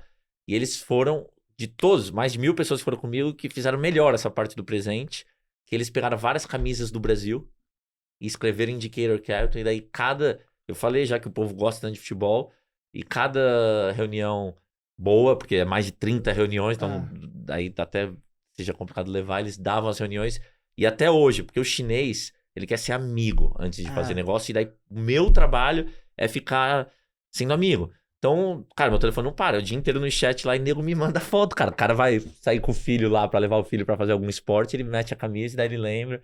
Então esse é um double clicking aqui. Que é um pouquinho mais caro do que um marcador de livro, mas acaba gerando um laço maior, né? Mas eu não sei, às vezes não precisa ser a camisa oficial, deve ter umas camisas que é verdadeira. Sim, vai no varal ali do Se duvidar, é feito na assim. China, inclusive, né? Não, e daí o que não fazer, cara, é uma história muito louca essa, que é verdade. O Arthur vai saber, a sociedade tá evoluindo e mudando e fazendo mais negócio com o estrangeiro, mas ainda hoje ficar muito bêbado com o chinês é fundamental. Pra criar relação profunda. Mas não é ficar muito bêbado igual você. Você sai com a tua mulher, você abre uma garrafa de vinho. Normal. A nossa relação com o álcool é uma. O chinês é entrar o álcool para sair a verdade. Então é sair com a perna trêmula. É sair sabe quando você vai falar a língua? Aquele lá que aqui no Ocidente, você acorda e tua mulher vai te dar um esporro. E você vai pedir desculpa, e você vai sentir uma... Que merda, beber assim, nem lembro direito. Que merda, por que eu fiz isso? Lá, faz parte da criação do bond. O cara que quer ser teu brother, ele vai sair e ficar... Mas assim, é doidão, arrastado mesmo. Por quê? Porque você não pode, não é que você não deve, você não pode. As consequências são profundas se você falar merda. Falar coisa contra, por exemplo, o partido.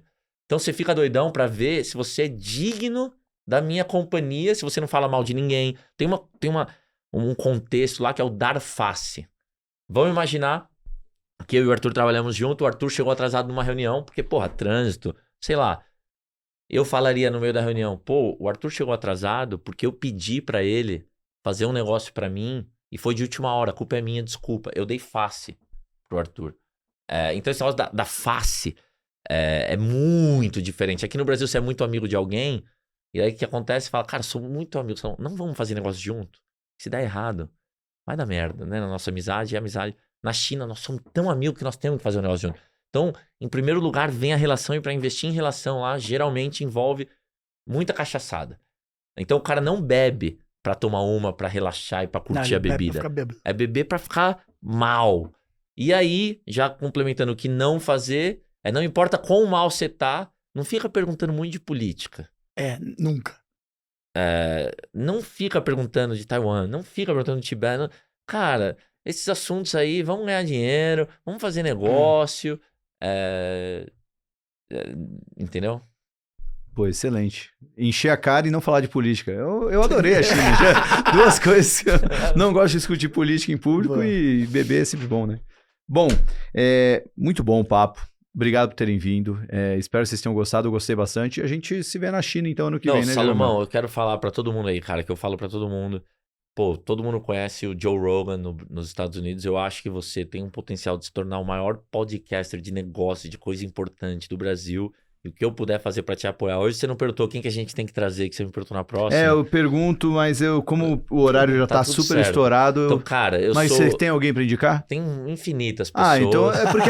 É verdade, a última vez que eu perguntei, o Jeromel deu tantos nomes que ele trouxe essa galera. Então, veio o Scheinzacher, veio o Piponzi, veio o Feder, enfim, um monte de gente que o Jeromel foi falando. Eu sou amigo do Daniel...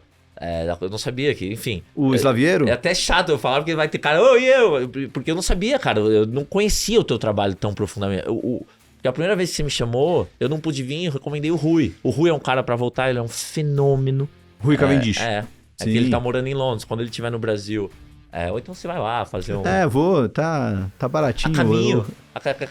Já para em Londres quando for pra China, uma boa ideia. Mas, cara, parabéns, cara. Não, valeu demais, Jeromel. Muito Obrigadão. bom, obrigado pelo convite mesmo. Foi ótimo dividir com o Jeromel também. Graças a pessoas super inteligentes que nem vocês, que o programa vai crescendo e brigadão. E bom, você que viu até o final, joinha no vídeo, se inscreve no canal, já são 600 mil inscritos e a gente quer chegar cada vez mais longe. E são mais de 5 milhões de pessoas que assistem o podcast todo mês, então 600 mil inscritos é sinal que muita gente tá vendo e não tá se inscrevendo. Clica lá, não custa nada e ajuda a gente a chegar em cada vez mais pessoas. Toda terça, quinta e domingo eu tô aqui às 18 horas e ao longo dos outros dias da semana tem os nossos podcasts parceiros, Second Level, Risco Brasil, Crypto Never Sleeps, Sports Market Makers, então tem conteúdo à vera para todos vocês. Até a próxima e tchau!